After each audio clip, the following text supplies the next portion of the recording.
Chapter 1037. There were nearly 5,000 names, and it would take some time to recite all of them. Even though Yang Er's speed was not slow, it still took him 4 hours. During this time, there was no other sound outside the city except for the sound of the wind. Everyone was listening attentively, as if every name that was called out was imprinted in their hearts. When the last name was read out in front of everyone, Yang Qindong raised his right hand and said loudly, invading without a reason a life for a life. Today, these people are sentenced to death and will be executed immediately. Guards, kill! Kill! More than 4,000 soldiers of the 5th Division shouted in unison, kill! Nearly 800 black cavalry soldiers shouted in unison, kill! 10,000 soldiers of the 1st Cavalry Division shouted in unison, kill! More than 200,000 people on the city gate tower shouted in unison. The sound of killing shook the heavens, and nearly 50,000 Siamese prisoners trembled in fear. Some of the more timid ones could no longer stand and fell to the ground. Under the sound of killing, 454 Siamese soldiers were executed. Their mouths were gagged in advance, so when they died, they did not make a single sound. No one knew if they had admitted their mistake at this moment, or if they wanted to continue cursing. But these were no longer important. What was important was that they were dead and could no longer pose any threat to the 5-star army. Since ancient times, many people had said that killing prisoners of war was an ominous thing. But this time, when Yang Qindong ordered the prisoners to be killed, no one made a different sound. Firstly, they were not prisoners at all. They were just enemies who had temporarily lost their ability to fight. Secondly, the souls of the 5th Division, especially the Black Cavalry, had to be avenged. These people should have died on the battlefield long ago. It was not a bad thing to make use of them. The machete fell, and 4,054 heads fell to the ground. Nearly 50,000 Siamese prisoners had completely lost their will to fight. At this moment, they suddenly understood how precious life was and how lucky they were. With the deaths of these people, the 5-star army became even more famous. Everyone saw the attitude of the 5-star army towards the dead. It was said that not only the direct troops of the 5-star army, but also the Cambodian soldiers who died in the battle and the civilians of Suing City who participated in the resistance against the enemy received a handsome pension. It was said that Bugnam of Gojoseon had promised that the families of these martyrs would be given jobs. In other words, he was not only responsible for the dead, but also for the living. As soon as the news came out, the number of people who signed up to join the army in Cambodia increased by several times. Many young men were still complaining that the appearance of the 5-star army had broken the peace of their lives. However, when they saw the attitude of Yang Qindong towards the civilians of Suing City, their mentality changed. They realized that Bugnam of Gojoseon really treated them as his own people. He was really working hard for them to have a better life in the future. On top of this, there was only one more condition, which was to respect the Han people. So what? When did ordinary people have the final say? When did they ever enjoy real freedom? There was only one more Han Chinese above them. As long as they acknowledged this point, they would be able to live a better life and obtain more freedom. So why not? No one liked being born inferior. However, when the general trend was like this, there was nothing they could do to change it. In such an environment, being a soldier to defend the country could give them a new hope. They even had the opportunity to raise their status and bring glory to their ancestors. So, what reason did they have not to do it? In fact, as early as the moment the Phnom Penh dynasty became the province of Cambodia, some policies about Yang Xia had been spread. However, most people did not believe it. Today, Yang Qindong used facts to teach everyone a lesson. This kind of doubtful thoughts finally disappeared, allowing more people to see the difference between the 5-star army and making more people envious. There were also more people who launched practical actions and began to sign up for enlistment. Ding Ding Wei and Det En told the good news to Yang Qindong. Then they looked forward to it. They were happy about the change in the people's views. Although they were former officials of the Phnom Penh dynasty, they could still see who treated the people better. Yang Qindong really wanted to let the people under his rule live a happier life. With this, they should support him. The reason why they looked forward to it was because they were worried that Yang Qindong would not allow these ambitious young people to join the army. After all, the 5-star army paid attention to the elite route. It had always been the quality of the soldiers rather than the quantity. It was also possible to refuse these people to join the army. However, this would greatly reduce their enthusiasm, which would increase the difficulty of managing them in the future. Under their expectant gazes, Yang Qindong pondered for a moment before giving his answer. Since they are so hot-blooded, how can we hurt their hearts? Then let's arrange for an assessment. If the conditions permit, and if there are no problems with identity and background, they can join the army. Yang Qindong actually agreed, which naturally made Ding Ding Wei and De En happy. But then there was another problem. De En quickly said, "Sixth young master, this time there are many people who signed up for the army. Not only Suing City, but many young people of the right age in many towns nearby. If they pass the assessment and political review, can they all join the army?" Of course. Yang Qindong did not understand what Den meant. On the other hand, Ding Ding Wei quickly said, "Sixth young master, it's like this. This time, there are a lot of people, and there should be a lot of people who pass the assessment. If they all join the army, then the military strength of Cambodia will naturally increase by several times, so the financial pressure will naturally be great. It doesn't matter. As long as they are physically qualified and willing, we can accept them.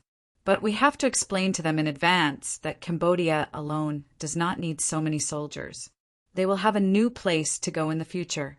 As long as we are prepared, we can accept as many as we want." In this battle, Yang Qindong saw the drawbacks of insufficient military strength. Although he had this feeling before, with the elite route, even if the enemy had a large number of soldiers, what could they do? They would still be defeated by him. But this time, in the face of the sudden attack of the Siamese army, the lack of military strength was finally revealed. Yang Qindong finally understood that sometimes it was not enough to have a good number of soldiers. It was the truth that ants could kill an elephant. A small country like Siam gave him so much pressure. If he wanted to conquer the West in the future and occupy a larger area of land, how could he do it without enough military strength? If that was the case, he would just recruit soldiers. Other forces could support so many soldiers. So how could Yang Xie not be able to do it? Out of consideration for the future, Yang Qindong agreed to the expansion of the military. Not only that, but he also sent a message to several other provinces. He knew very well that it wouldn't take long for the news of Cambodia province's recruitment to spread out. By then, the men from other provinces would inevitably ask for such a request. Instead of waiting for them to ask for instructions, it was better to just let it go. He wanted to see how many soldiers he could gather with his forces. Just like that, the matter of conscription was settled. As usual, he only sent a telegram to the Crimson City, Lord Manor, and the military to state the facts. This clearly showed his attitude. "I'm only informing you, not asking for your opinion. Just do as you're told." The recruitment was handed over to Ding Ding Wei and Dagan, who were familiar with the local environment. In Suing City, Yang Qindong received Lu Jua, the commander of the new 1st Cavalry Division, who had just arrived. Yang Qindong did not have to be polite to this old subordinate. After learning that Lu Jua's condition was stable and there were no symptoms of acclimatization, he said, "Since there is no problem with the army, then go and prepare. We will set off in 2 days. It is time to seek justice from Siam." The king of Siam was in Bangkok. General Tong had already fled in defeat. However, he had already lost his freedom the moment he entered the royal capital. He was captured by the king's guards who had been waiting here for a long time and locked up in prison. This time, Siam King Ili Chi believed Tong's words. He sent an army to reinforce the eastern front. He even sent out the few cannons he had. However, in the end, He did not manage to capture Yang Qindong, but the news of the army's defeat. Since the matter had failed, someone had to take responsibility for it. Tong naturally became the culprit. For this matter, Ilikui found Prime Minister Hammond and personally announced his decision to behead Tong Si. According to him, if a general lost a battle, he had to be punished, especially when the five-star army's counterattack was imminent. If he did not deal with Tong, the other generals would not do their best. In the end, they would lose the battle and flee back to the capital. Hamad had a different view on the king's order. From his point of view, when the two armies were at war, it was not auspicious to kill one's general. It would only disappoint the other generals. But since it was the king's order, he had to obey. Therefore, he arranged for someone to go to the dungeon and announce that Tong would be locked up and executed after the battle. From his point of view, since it had to be done, it was best to delay it as much as possible and not let the bad news spread. Tong, who was only one step away from success, was locked up in the dungeon and waiting to be executed after the battle. If he had known this would happen, it would be hard to say if he would have escaped back to the royal city. What Tong didn't expect was that even though he was about to die, the five-star army didn't let him off. He fainted after consuming a meal, and when he opened his eyes, he was already out of the dungeon. He couldn't believe that someone would spend a huge sum of money to buy him out of the dungeon. Chapter 1038. The person said that he was General Tong's family, and they were willing to exchange him for someone of similar stature. He was just a dying man. When the prison guard saw the large amount of gold and silver, he handed him over without much thought. After all, he was going to die anyway, so no one would pay attention to him. However, they did not know that this was the beginning of the disaster for Siam. Everything started with Yang Qindong's telegram reprimanding the intelligence department. The Siamese army split into two groups and marched towards Cambodia to intimidate Laos. The five-star army actually didn't notice such an important military intelligence. It was no wonder that Yang Qindong scolded Yang San in the telegram for being useless. If he couldn't do it, then he should find someone capable to do it. Feeling Yang Qindong's anger, Yang San sent a secret telegram to Golden Rooster, who was in charge of the situation in Southeast Asia. However, this telegram was like a stone thrown into the sea. Helplessly, they had to send someone to investigate.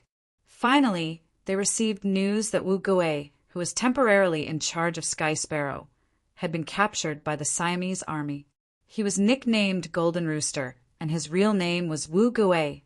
Just like the great Ming dynasty had the Genie Guards and the East Faction Guards, and the five-star army had the Ministry of State Security, and the CIA, Siam also had its own intelligence organization, and they had found Wu Gui's location in advance. It was in an inconspicuous courtyard in Bangkok. Siam beat them at their own game. They did not take him down immediately. Instead, under the instructions of Prime Minister Hamad, they only watched him and did not alert the enemy. When the Siam army was preparing for war, Wu Gui, nicknamed Golden Rooster, was gathering his subordinates for a meeting. The Siam army broke in and captured him. They killed 7 members of the intelligence department on the spot, including Golden Rooster. Because the matter was done secretly and the key members of the intelligence department who knew about Golden Rooster's whereabouts were either dead or captured. The security department did not know about this at all. It was not until Yang Qindong's telegram that they could not contact him that they sent someone to investigate. Only then did they know everything. The intelligence network of the Ministry of State Security in Siam was wiped out. When the news reached Chichen City, 5th Madame Sumaner, who was in charge of the CIA, felt that her opportunity had arrived. Since the establishment of the CIA, although it had done some things, its contributions were not very great. The reason was that the intelligence network of the Security Bureau had been established long ago. At this time, it was not easy for the CIA to insert a rod into it. Not only did they have to face the obstruction of enemy intelligence departments, but they also had to be suppressed by the Ministry of State Security. That's right, it was true that Sumaner was Yang Qindong's 5th Madam, but Yang San was a servant who had followed Yang Qindong for many years. He was extremely trusted and valued. When it came to intelligence, he was naturally unwilling to give in. For the sake of the fifth madam, he had already shown enough respect by not directly suppressing the CIA. It was very difficult for the CIA, which was established late and had lost the initiative, to gain any achievements. As the person behind the scenes, Sumaner had been looking for an opportunity to make a breakthrough. Finally, the opportunity had come. The incident in Siam made her feel that there was an opportunity to take advantage of. Immediately, she sent out a very clean female intelligence member, nicknamed Qingxi, to secretly go to the capital of Siam.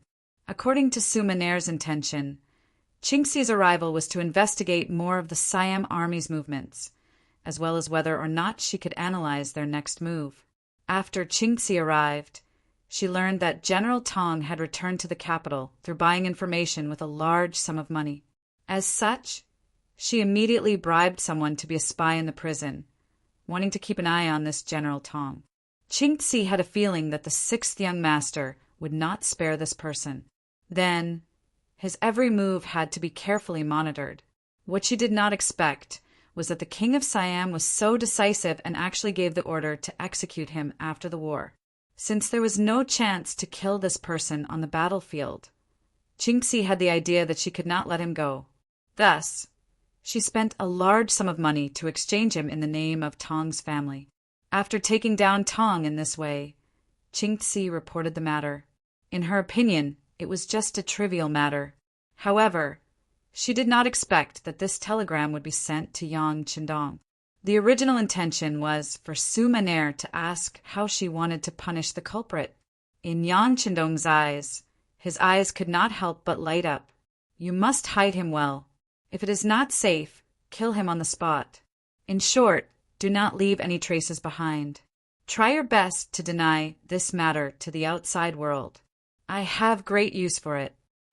After sending this telegram, Yang Qindong immediately sent another telegram to Luo Pa, the commander of the Second Army, who had already made preparations to send out troops in Wanxiang City. He allowed him to send out troops to Siam and reminded him that all logistical matters could be handled by the governor of Lao Province, Wan Shaochen. After sending out these two telegrams, Yang Qindong's third telegram was also sent out. It was sent to the Minister of Foreign Affairs of Chichen City, Ma Dali. He requested to send people to Siam as soon as possible to negotiate. After sending out the telegram, Yang Qindong waved his hand and sent out troops to Siam.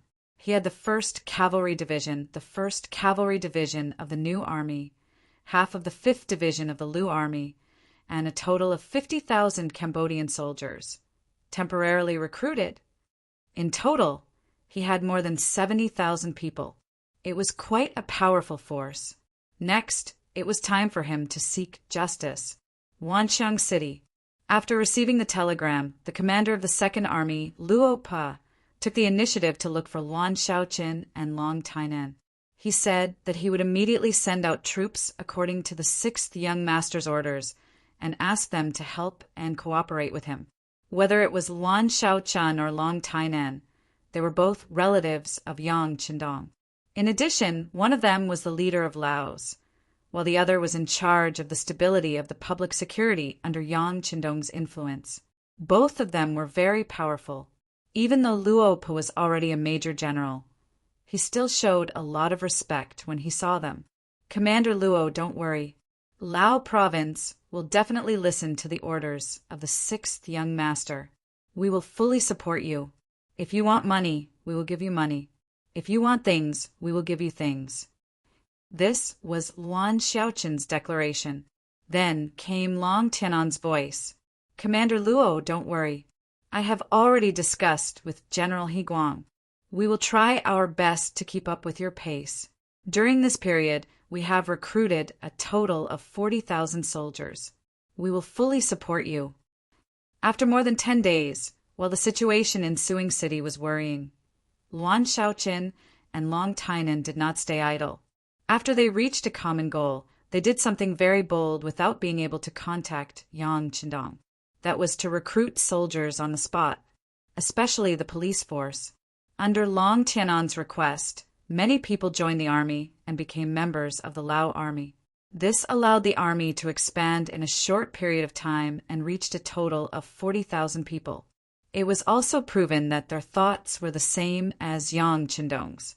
As expected, Cambodia province started to expand the army.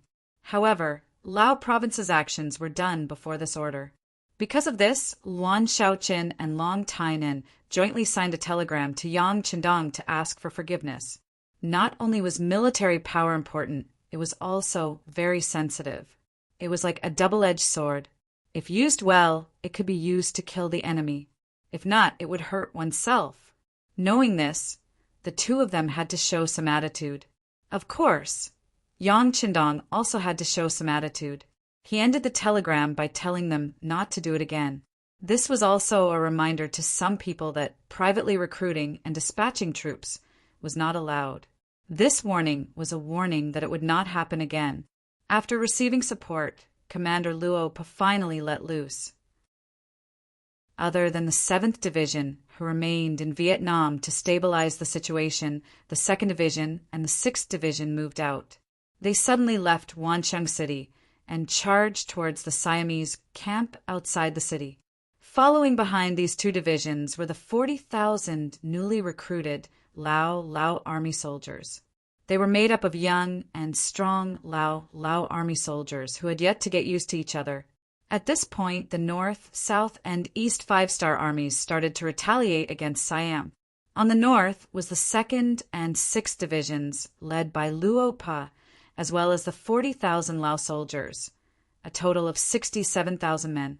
On the east was the 1st Cavalry Division, led by Yang Qindong, the 1st Cavalry Division of the new 1st Army, half of the 5th Division, and 50,000 Cambodian soldiers, a total of 74,000 men. On the south was the 1st and 2nd Divisions of the 1st and 2nd Divisions of the 1st C Division. They had a total of 17,000 soldiers. Among them, C's 2nd Division, Zhao Chongqiao had already captured Pearl Island, later known as Phuket Island, cutting off Siam's southern road by land. After C's 1st Division occupied Samui Island, they used the water to enter the land and surrounded Pattaya, later known as Tabaya, which was southeast of Bangkok, forming complete control over the entire southern sea of Siam. When the North Army left Wancheng City, they caught the Siam Army off guard.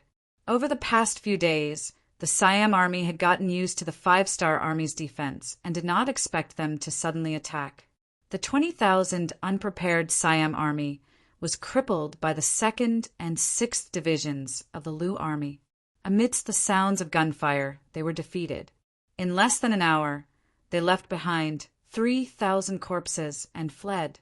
Luo Pajuan left the task of cleaning up the battlefield to the 40,000 Lao soldiers, led by Long Tainan and General Higuang. Then he continued to lead the 2 army divisions to Wulong City, an important city in the north of Siam. At this moment, Siam's General Godin was in the city. He had just heard the news of the 5-star Army's attack. Not long after, he saw his soldiers being defeated. He also saw the 5-star Army soldiers in green chasing after his soldiers. The intelligence personnel had already reported the information. Every 5-star Army soldier who could wear a formal suit belonged to the elite faction. They were not easy to deal with. Although Godin had 200,000 soldiers, he did not dare to be careless. He immediately ordered his men to prepare to defend the city. Cannons, bows, rocks, and kerosene were all prepared.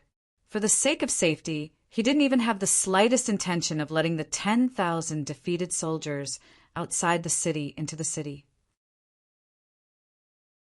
Chapter 1039. If they didn't open the gates, they would only lose 10,000 soldiers. Once they opened the gates, the main force would be in danger. With the city's defense and the 50 cannons, they might be able to inflict heavy damage to the main force of the 5-star Army. General Gordon was ambitious. This time he wanted to use his actions to humiliate the 5-star Army. He wanted to tell them that the Siamese Army wasn't like the Tsanglan Army or the Phnom Penh Army. They were capable of fighting. While Gordon was waiting for the enemy to approach the city, the 5-star Corps stopped moving. They took out their 100mm mortars and aimed at the city tower. Gordon was waiting for the enemy to approach the city so that he could destroy one of them with his cannons. The 5-star Corps stopped moving. They took out their 100mm mortars and aimed at the city tower. Looking down from above, Gordon saw that the 5-star army stopped moving when they were 5 miles away. He didn't understand what they were up to. He didn't have to wait for long before reality told him the truth. Luo Pa ordered the cannons to open fire. The mortar cannons could fire up to 13 li away. Using Wulong City, which was only 5 li away, as a target, it was as easy as playing a game. A total of 40 cannons rained down on the city walls, causing blood to splatter everywhere. Gordon, who was waiting for the enemy to approach, didn't expect the enemy to open fire from such a distance. His cannons could only fire up to a distance of 1,000 meters. This caused him to subconsciously limit his vision. Then, amidst the explosions, he was knocked to the ground by the shock wave. Fortunately, the soldiers beside him were very diligent. They pushed General Gordon to the ground. With 1 dead, 1 heavily injured, and 2 lightly injured, Gordon was safe and sound. He only lost his hearing temporarily. Not only Gordon, the Siamese soldiers on the city tower also lost their hearing. Other than the buzzing sound, they couldn't hear anything from the outside world. After a round of bombardment, the 2nd and 6th Division started to charge forward. To the cold front warriors, who had to train at least 3 to 5 kilometers a day, a distance of 2,500 meters was nothing. Under the cover of the artillery, they arrived at the city gate that had already been destroyed. After a round of gunfire, they opened up a path and easily killed their way into the city. On the tower, the 50 cannons that had been transported to the North Tower had been reduced to a pile of scrap metal. Beside him, there were almost 1,000 dead bodies of the Siamese soldiers. The other survivors, including General Gordon, had already fled downstairs. In other words, it wasn't that they were useless. It was that their opponents were too strong. Facing the 2nd and 6th Division, who were fully equipped with firearms, the Siamese soldiers were caught off guard. They didn't even know much about them. Thus, they suffered a great loss in the first battle. The 200,000 soldiers of the Siamese army retreated like fish in the sea. It could be said that human potential was infinite. With the mentality of saving their lives, the Siamese soldiers retreated so quickly that the 5-star army couldn't catch up to them. Except for a few who managed to catch up, the main force of the Siamese army fled south. After the victory of the first battle, they killed and captured 30,000 Siamese soldiers. Wulong City was handed over to the Laotian army. After a simple rest, Luo Yin led the 2 divisions and continued south. The news of the defeat on the northern battlefield quickly spread back to Manga City. In the palace hall, King Ilichi showed an expression of disbelief and asked a very idiotic question in front of all the civil and military officials.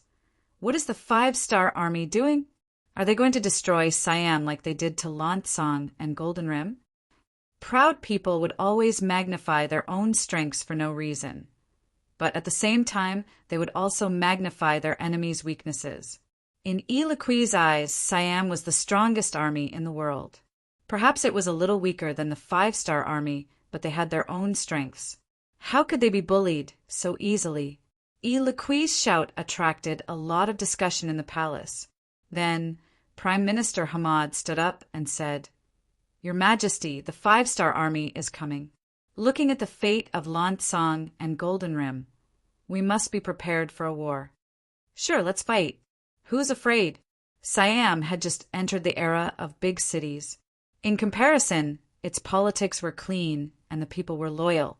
Its strength was not weak. This was also where Iliqui's foundation lay. Before the war, Iliqui had found Hamad and a few other important officials. After a discussion, they agreed that the 5-star army was not strong enough to destroy Siam. In other words, Even if they lost the war, they could just lower their heads and give some compensation. The possibility of the country being destroyed was still very small. It was because of this point that Ilikui agreed to send troops. He wanted to take the five-star army by surprise and reshuffle the cards in Southeast Asia. Now it seemed that it did play a role in the early stages. They even surrounded Yang Qindong. At that time, victory was so close. Unfortunately, Tong Si did not take advantage of this opportunity. In the end, he missed out on victory. Since they could not win, they had to think about how to stay in an invincible position. Considering the plan prepared before the war, Prime Minister Hamad continued, "Your Majesty, I request to send a message to the five-star army to negotiate. Please allow it." Approved. Ilikui had to nod and agree. Unless he was prepared to fight to the death with the five-star army, he could only negotiate and use this method to quell the flames of war. Under the cold consent of King Ilikui, the royal capital Bangkok once again gathered 200,000 troops to prepare for war. They were ready to support the various battlefields at any time. At the same time, they also sent a message to the five-star army to express their intention to negotiate. The so-called peace talks were often the result of fighting. Fighting and fighting, fighting and fighting. Everything came to a conclusion. In the end, it was a happy scene for everyone. After the Siam army lost the upper hand, the news of peace talks came. The commander of the East Army, Yang Qindong, who was leading the army to Siam, laughed after hearing the news. All of this was within his expectations. He even sent a telegram to the Ministry of Foreign Affairs in advance and asked them to send people over. Peace talks? They killed so many of our brothers. Now that our reinforcements are here, they are afraid. They want peace talks? How can there be such a good thing in the world? Beta Persei muttered to express his anger. Beta Persei's opinion made Yang Qindong speechless. In this battle, more than 200 black cavalry soldiers and more than 4,000 soldiers of the 5th Division died. It was a heavy loss. But in comparison, what benefits did the Siam army gain? The number of people captured and killed had exceeded 120,000. This was already a 30-fold loss ratio. At this moment, the king of Siam was the one suffering, not him. But then again, the lives of the five-star army soldiers were very important. How could it be compared to the Siam army? From this point of view, Beta Persei's words were not wrong. That's right. It's impossible to talk about peace and let this matter slide. This time, we're determined to get Siam. Yang Qindong's attitude was very firm. Beta Persei's eyes lit up when he heard this. However, Yang Qindong's next words made Beta Persei a little confused. But based on the information we have, Siam prepared a full 800,000 soldiers before this battle. So far, we have destroyed about 200,000 soldiers. There are at least 600,000 soldiers left. Beta Persei, tell me, with our current strength, can we defeat them? Yes, 600,000 is. Beta Persei stopped mid-sentence. This was 600,000, not 60,000. The total number of soldiers of the five-star armies. Even if the average D-ping were to be included, they would only have around 150 to 160,000 men. Even if they wanted to destroy the enemy, they still had to split up their forces to defend the cities that they had occupied. Beta Persei did not speak, and Yang Qindong did not intend to ask any more questions. Instead, he looked thoughtfully in the direction of Siam. A bold plan was formed in his mind again. This plan could be expressed in a very simple way. There were only 4 words: training troops on the battlefield. Soldiers who had never been on the battlefield could not be considered real warriors. This was true for ordinary soldiers. After a few battles, Yang Qindong had already seen his disadvantage. That was, he had too few troops. If he was so weak to deal with the Siam army, wouldn't he be in the same predicament if he was forced to fight against a bigger force in the future? For the future, he also needed to prepare for military training. How could he create a decent army in a short period of time? Their strength could not be said to be on par with the Cold Front, but at least they had to meet the requirements of a B-level army. After thinking about it, the only good idea was to train troops on the battlefield. With the 600,000 soldiers of Siam as a whetstone, Yang Qindong wanted to see how many B-level troops he could train. In order to achieve this goal, more local battles were needed. That was to say, how to fight the Siamese army continuously and make them send out their troops without getting angry became the most important thing. Thinking about it carefully, it seemed that the best way was to talk while fighting. That was why he was so optimistic and hopeful about the upcoming negotiations between the two sides. Before Yang Qindong had to wait too long, someone from the Ministry of Foreign Affairs came. It was their minister, Ma Dali. Yang Qindong was somewhat surprised by Ma Dali's personal visit. He was the Minister of Foreign Affairs, who stayed in Chichen City to preside over the overall situation. How could he come out so easily? Seeing the obvious doubt in Yang Qindong's eyes, Ma Dali smiled bitterly and said, "Sixth young master, for the current Ministry of Foreign Affairs, the most important thing is the war with Siam. So I came in person." Chapter 1040. Huh. Hearing Ma Dali's sincere answer, Yang Qindong smiled. Diplomatic work was usually divided into three types: enemies, friends and countries, regions, or forces in the middle. However, Yang Xie rarely had any hostile forces around him. In the end, it was because of their military and financial strength. It was said that a weak country had no diplomacy. If Yang Qindong were to add another sentence, it would be to strengthen the diplomacy of the strong. Yes, whether it was a strong military or economic power, diplomatic work was relatively easier. Whether it was because of the desire for benefits or the fear of military power, no one was willing to provoke a strong country or force. Therefore, compared to the heavy work of other departments, the Ministry of Foreign Affairs was much more relaxed. Finally, there was a strong country like Siam, and the Ministry of Foreign Affairs finally had a chance to show its strength. As the minister, Ma Dali simply volunteered to be here. Since the previous minister, Yang Shan, stepped down because of his son, Yang Taizhu, Ma Dali had not achieved any outstanding results. Without any achievements, how could he convince the masses?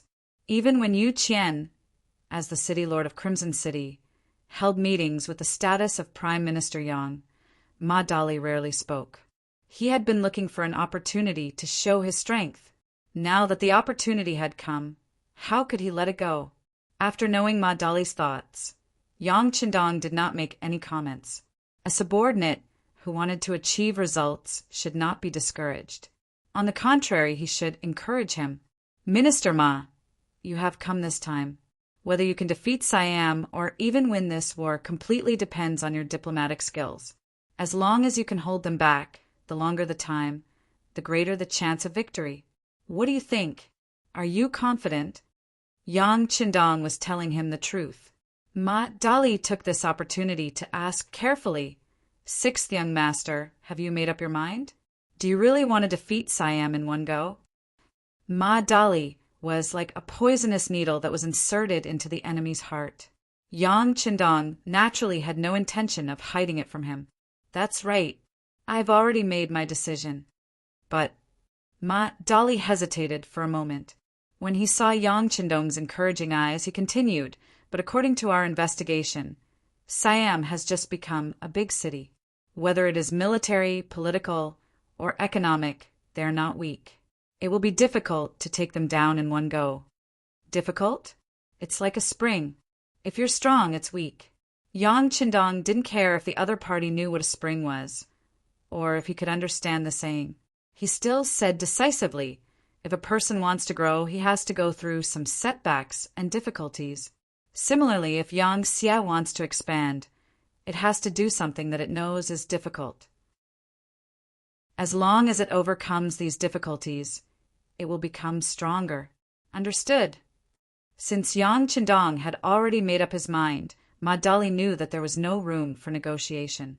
He said, "Sixth young master, tell me, what do you want me to do next? What do I have to do?" "Haha, It's actually not complicated. You just have to do this, and that will do.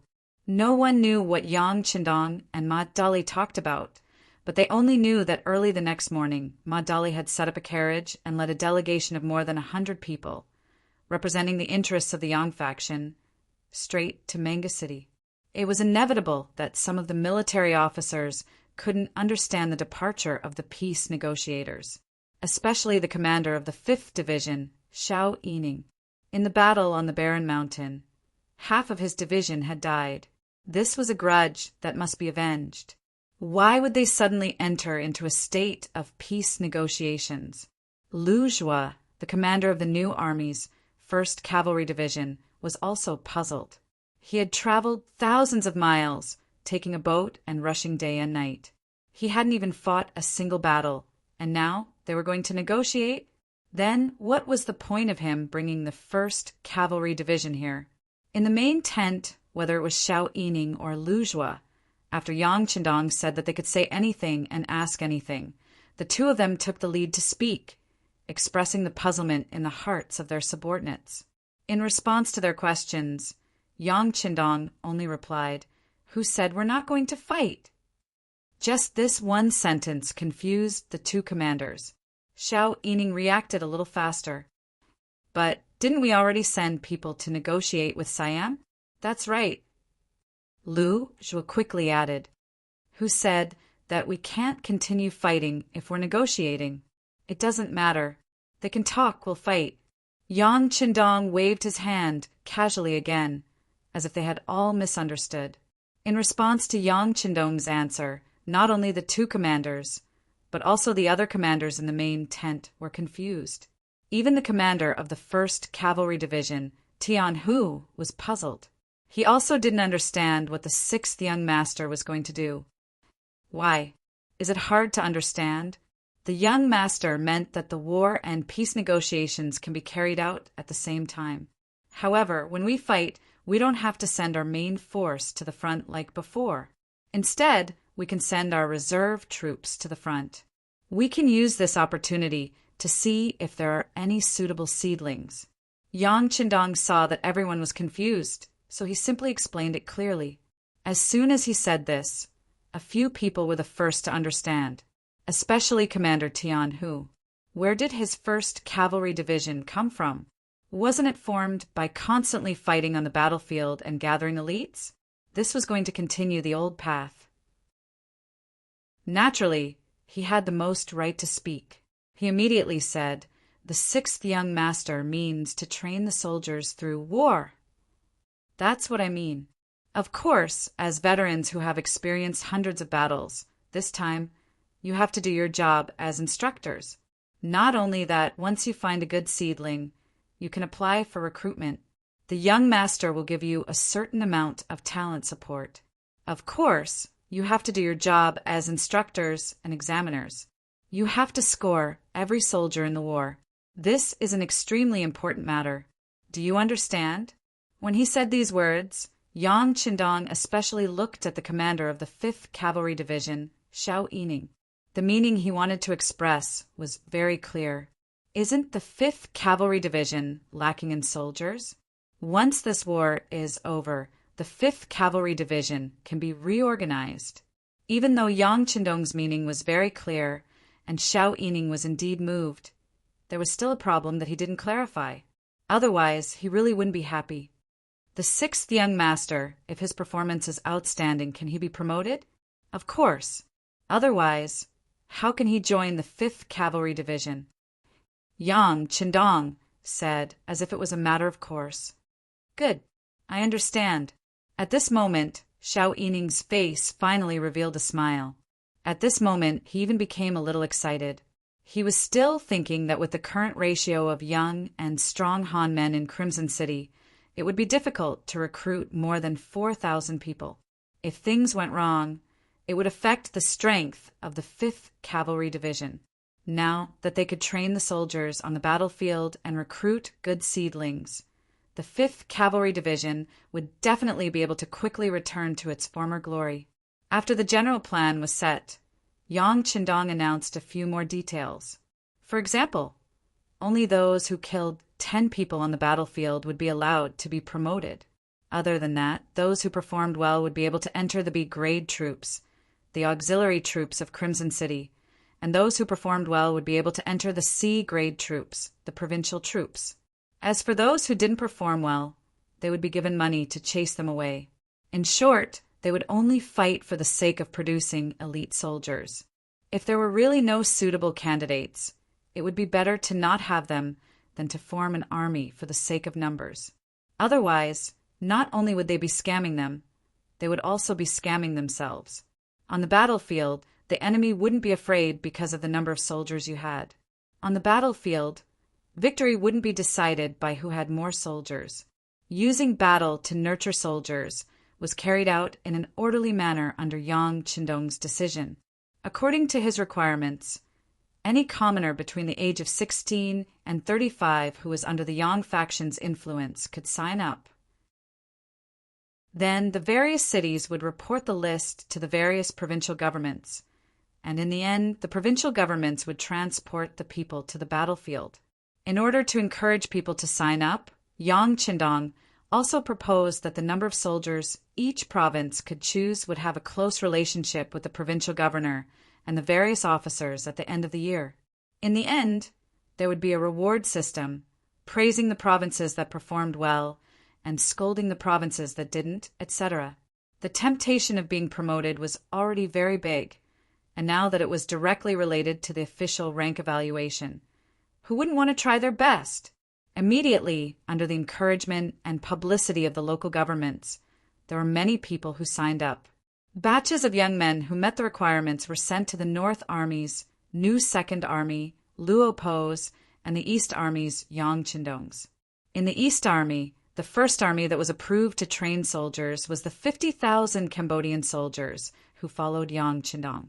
Of course, this was not all the soldiers of the right age in Cambodia. With a population of 4 million, it was not a problem to select a few 100,000 suitable soldiers. These 50,000 soldiers were just the first batch of soldiers to be sent to the battlefield. The power of training soldiers was completely delegated to the 3 division commanders, Tian Hu, Xiao Yining, and Lu Jua.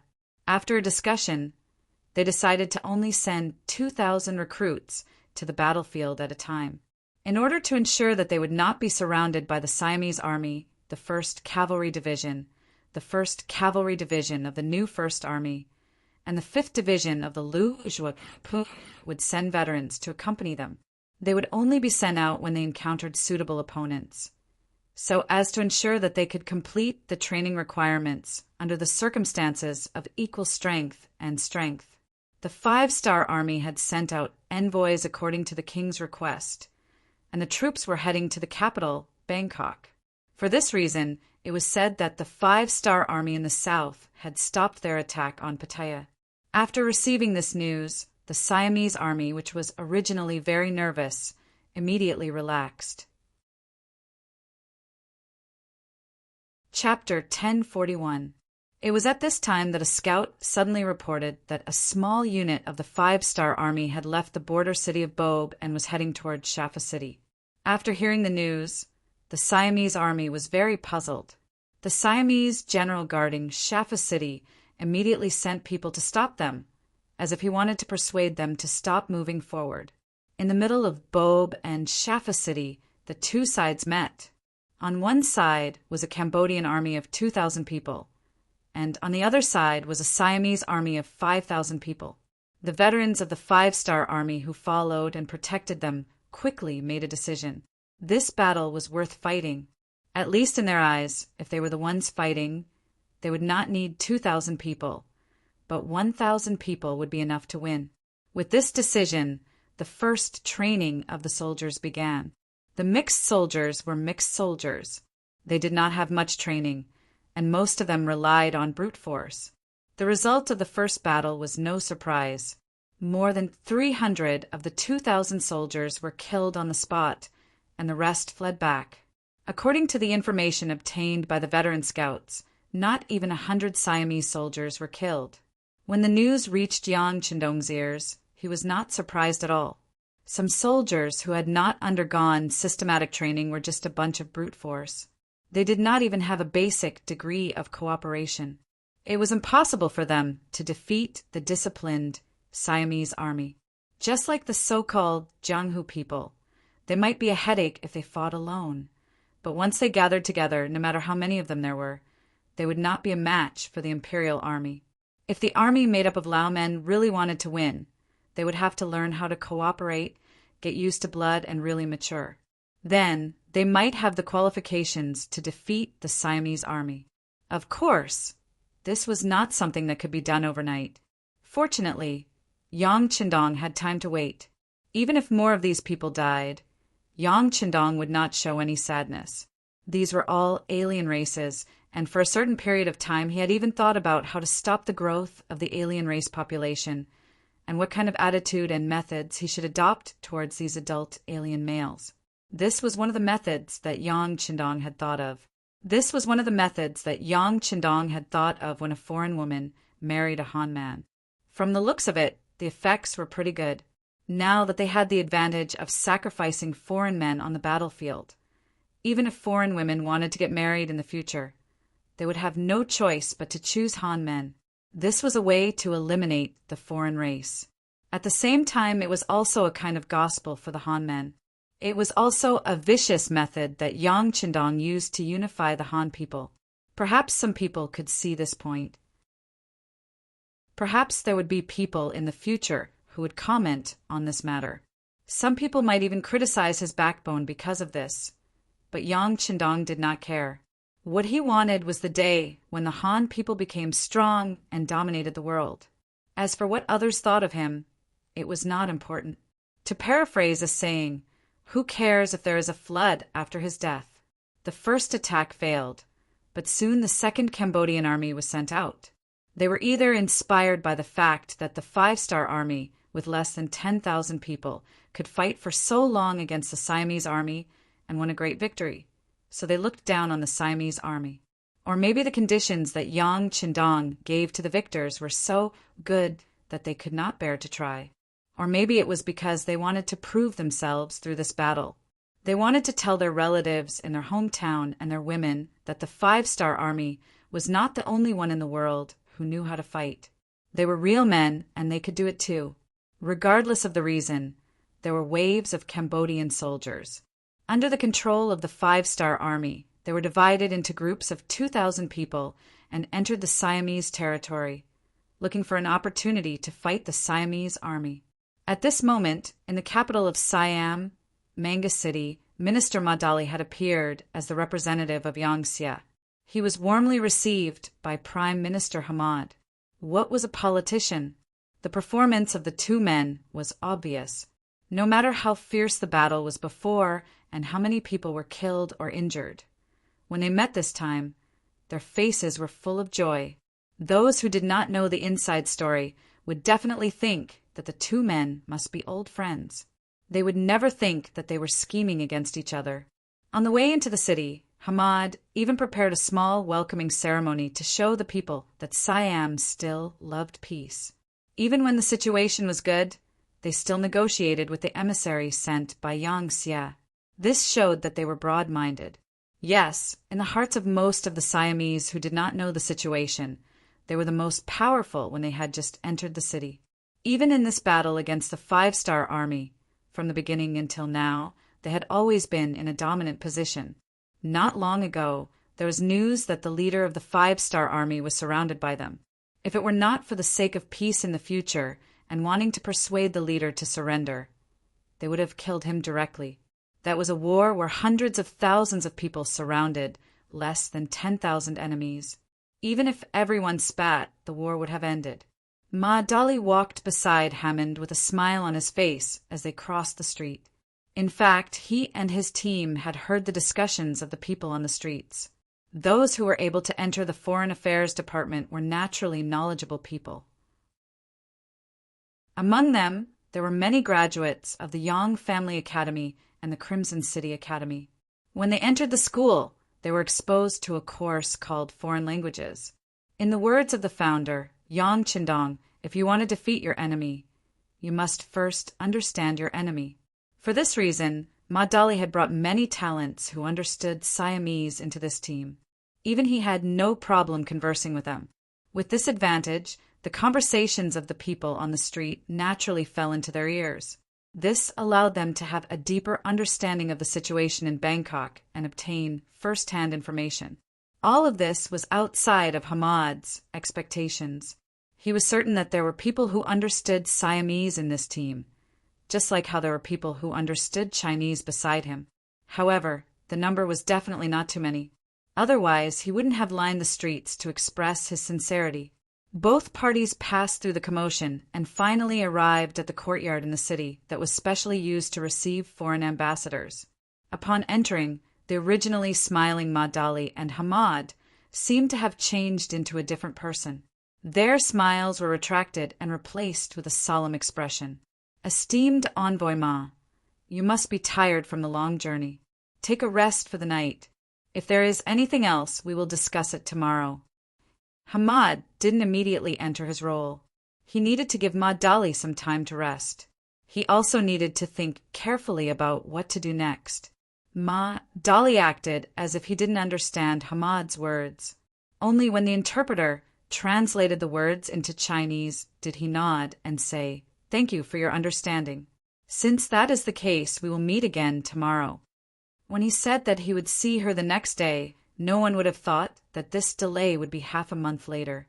Of course, at this moment, Hamad was truly prepared to have a good discussion with Mahdali tomorrow and see what the other party wanted. Therefore, after settling down the 5-star army ambassadors, he headed straight for the palace. According to his intention, he would first report to the king and receive a general decree. Upon entering the palace, not only did Hamad see the king, Illiqui, he also saw another first-rank general guarding the western border of Siam, Chen Hong. According to the great Ming dynasty system, Chen Hong was considered a relative of the emperor. His sister married Illiqui and was deeply favored by the emperor. Because of this, he was promoted several times from a small general stationed with 100 soldiers. In the end, he became a first-rank general, second only to Gordon. Relatives of the king were not allowed to interfere in politics. This was the same everywhere. Thus, Chen Hong had no choice but to leave the capital and head to the safest western border of Siam.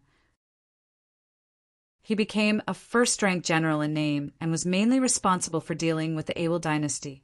To put it bluntly, he was completely a figurehead. This time, they had started an all-out war with the 5-star army. They had seized the initiative and were now in a stalemate. The situation was gradually developing in a bad direction. It could be said that it was the time for the entire country to mobilize their troops. As a first-rank general, Chen Hong naturally returned. Not only that, when he returned, he brought with him good news that he had just received from the military. The 5-star army's attacks from the north and east had suddenly become weak. News of the Siam army's victories came from the front lines. Good news made Illiqui very happy. After knowing the purpose of Chen Huang's visit, Illiqui immediately welcomed him. Illiqui knew the whole story and knew that the 5-star army had been launching attacks every day. Although the scale of the attacks was not very big, it was a real attack. The Siamese army naturally fought back. Originally, they were expecting a fierce battle. But who would have thought that the 5-star army could not fight anymore? Is this true? King Illiqui's face was filled with disbelief as he asked, "Yes, there are battle reports from all sides." One of them was written by General Gordon himself. Chen Hong said with a face full of flattery and joy, "As the saying goes, love the house and its crow." Since he liked Chen Huang's sister, Illiqui naturally did not dislike Chen Hong. Now that Chen Hong brought news of victory, he could not help but laugh heartily. This was the first time Illiqui laughed heartily since the start of the war with the 5-star army. At this time, Hammond entered the palace to report the situation. When he saw the king laughing so happily, he was also curious. "Your Majesty, when did you become so happy? Tell me, and I will be happy too." "How good. General Chun, tell the Prime Minister about this. Yi Liqui was in a good mood and immediately agreed. Chapter 1042. With a smile on his face, Chun Hong turned around and bowed to Hammond. He then said, Prime Minister, news just came from the front lines. The 5-star Army's attack is weak. After several battles, they have suffered heavy losses. Our side has won, and this is all thanks to His Majesty. His Majesty's troops represent the righteous. Even the heavenly sect was moved, resulting in today's victory. Chun Hong did not forget to take the opportunity to flatter the king. At the same time, he was carefully observing Hammond's reaction. Just like in most dynasties, civil and military were at odds. In Siam, civil and military rarely got along. In particular, the reason why Chun Hong left the capital for Xizang was because of the advice of Hammond and the other civil officials. He hated these people from the bottom of his heart. But because the king valued these civil officials, he had no choice but to deal with them. But no action did not mean no thoughts. During his time in Xizang, Chun Hong was constantly thinking about revenge. This time he was looking for an opportunity to do so. In his view, if he wanted to take revenge, the first person he had to deal with was the Prime Minister, who wielded enormous influence in the court. If he did not topple this mountain, once the war was over, he would probably have to return to the western border to suffer. Prime Minister Hammond didn't think too much about it. At least at this moment, his mind was completely focused on government affairs. When he heard Chun Hong say that the situation on the front lines was starting to turn for the better, he was truly confused. If not for the fact that he understood General Gordon and knew that this person was the worst at lying, he would have doubted the veracity of this matter. Since even General Gordon said that the front lines had won, Hammond had to think carefully about what was going on. From the bottom of his heart, Hammond did not believe it. A 5-star army that could defeat the Jiaoji Kingdom, the Lansong Dynasty, and the Goldenbian Dynasty, as well as occupy the Luzon Island and a large area of the sea, they stunned everyone from the moment they appeared. With their strong financial resources and powerful military capabilities, there were few who would not follow their orders. How could such an army suddenly have such a low combat strength? This didn't make any sense at all. Hammond suddenly stopped talking. He didn't express any opinion and just stood there with a frown on his face. Chun Hong saw all of this, and it was difficult for him to find a weakness. He had no choice but to continue asking, Prime Minister, why do you look unhappy? Are you unhappy that the army won the battle at the front lines? After this reminder, even King Yi Liqui paid attention to it, but out of trust he still said, How can that be? The Prime Minister is the Prime Minister of Siam. He will naturally be happy to hear that the frontline army has won the battle. Yes, of course I'm happy. At this moment, Hammond also recovered and hurriedly replied. But after saying this, he still voiced out his doubts. It's just that the 5-star army has always been known for their extraordinary combat strength. Why did they suddenly become weak this time? Weakened? Chun Hong finally caught the opportunity and said, How can it be weakened? It should be because our Siam army is too strong. Under His Majesty's wise leadership, we have vigorously developed our military. The treatment and training of the army are the best. Why can't such a good army win the battle? Prime Minister, as a general leading an army, I really can't agree with what you're saying. The Siamese army was indeed stronger than the other neighboring countries. But if it was said that they could easily defeat the 5-star army, Hammond would never believe it. He decided to see for himself and personally go to the front line to see for himself. Your Majesty, I am willing to go to the front line. Please allow it. This was Hammond's strength. He would not easily agree with the opinions of others. He would only make a decision after seeing the results. This was also the reason why Yi Liqui felt at ease using him. So he didn't even hesitate and agreed to this request. Hammond had something on his mind, so he didn't stay for long. Before he left, he only said that the emissary from the 5-star army had arrived, and before the battle was completely settled, he still had to receive him with courtesy. He then left the palace hall, leaving behind Chen Hong to watch him leave. He said with some dissatisfaction, "Your Majesty, he doesn't trust our army and General Gordon." "Sigh, General Chen, don't think too much. Prime Minister is such a serious person. It's good to let him see. That way we can rest assured." Yi Kui was not influenced by Chen Huang's words. In his heart, he didn't really believe this news. He also hoped that someone could make a trip. Hammond's volunteering was exactly what he wanted. Ma Dali, who was in the emissary group's courtyard, did not know about this. The next morning, not only did he not see Hammond, who was supposed to be here, but everyone was also grounded. Considering that the two countries were at war, they were not allowed to leave the courtyard for fear of being affected. Fortunately, food and drinks were delivered in time. Otherwise, the minister would have to consider whether Siam was going to reveal their true intentions. The training of the soldiers on the northern and eastern fronts continued. The battle situation did not improve. The 40,000 Laotian soldiers on the northern front and the 50,000 Cambodian soldiers on the eastern front were sent out for battle for the third time. Relatively speaking, they would still lose against the Siam army. It was just that they did not lose as quickly. However, it was still far from a draw. It was also at this time that a steady stream of reserve troops arrived. After receiving Yang Qindong's orders, the provinces immediately started recruiting soldiers. The attractive policies were also spread to all the provinces under Yang Xie's control. Once they performed well, they could be promoted. Such a temptation tempted the foreign youths, who knew the power of the Han people to no avail. With the opportunity in front of them, there were not many who did not want to seize it and give it a try.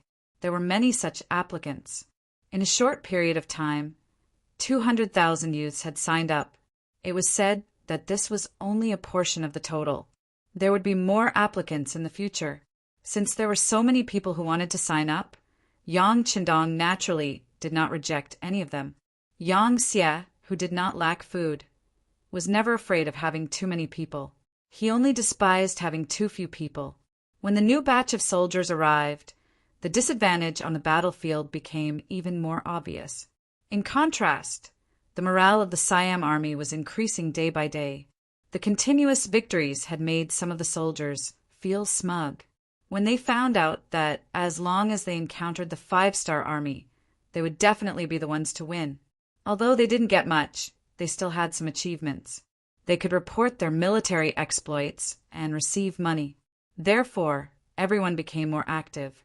This was especially true when they discovered that their numbers were too large and they often couldn't find an opponent.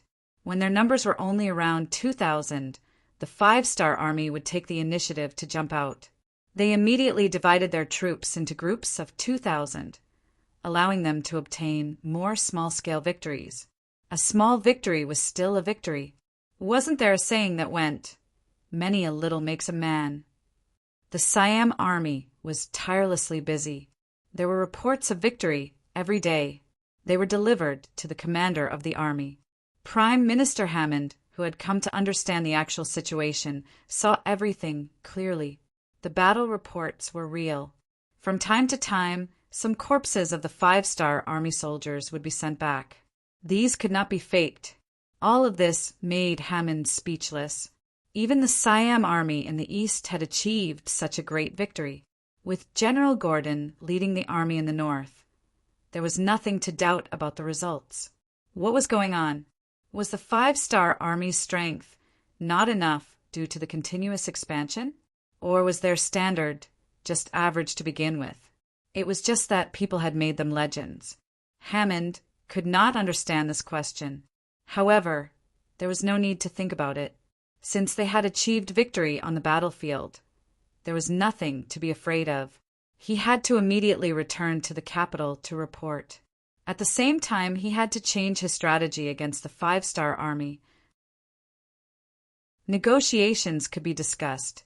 However, this time he did not have to compromise. Instead, he had to force the other party to compromise.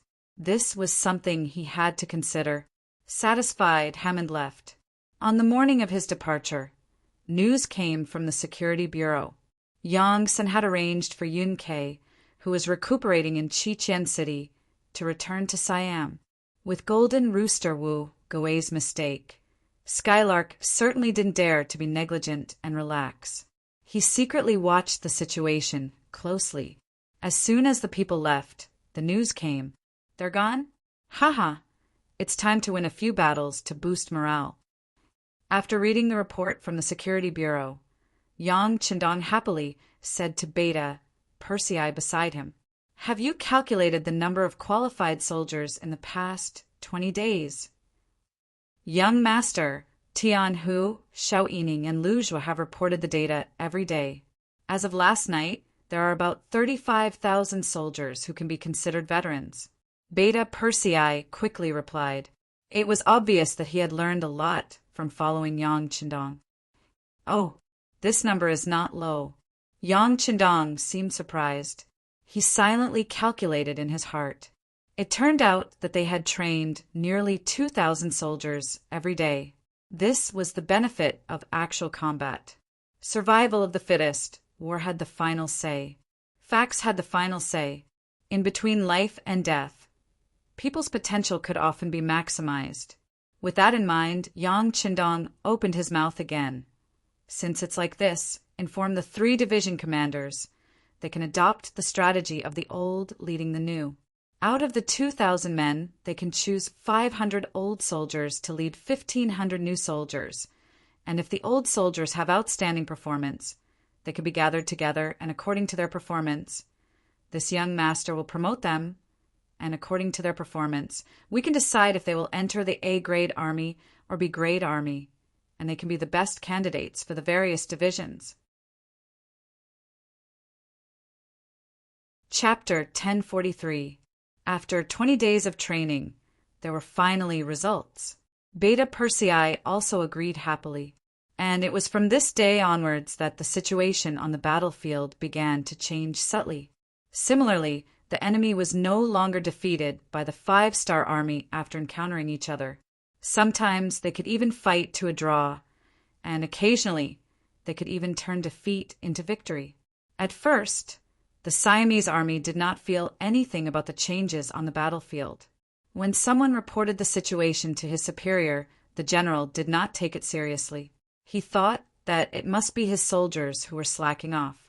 That was why they praised the enemy so highly. For this reason, the general even scolded a few of the informants. He suppressed the informants with the authority of a superior officer.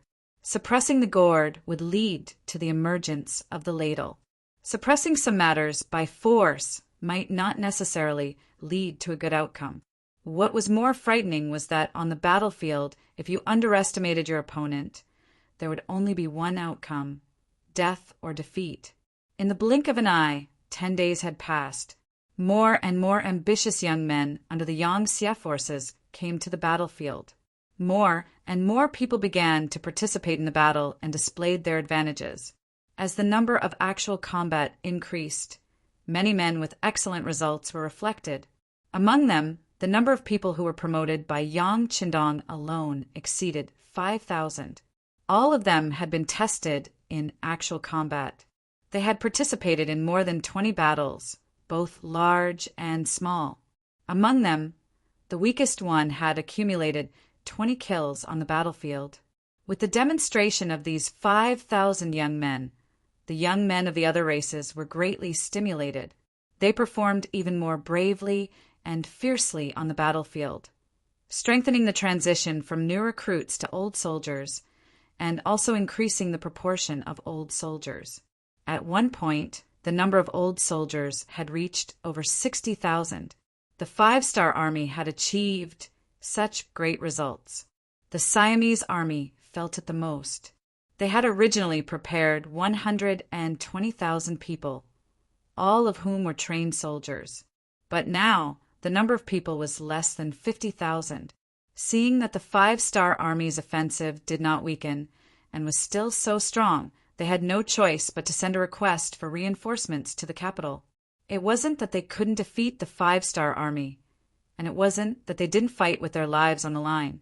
It was just that there were too many of them, so many that it seemed like they would never be able to kill them. In fact, the five-star army had paid a heavy price. Countless recruits had died in the first battle.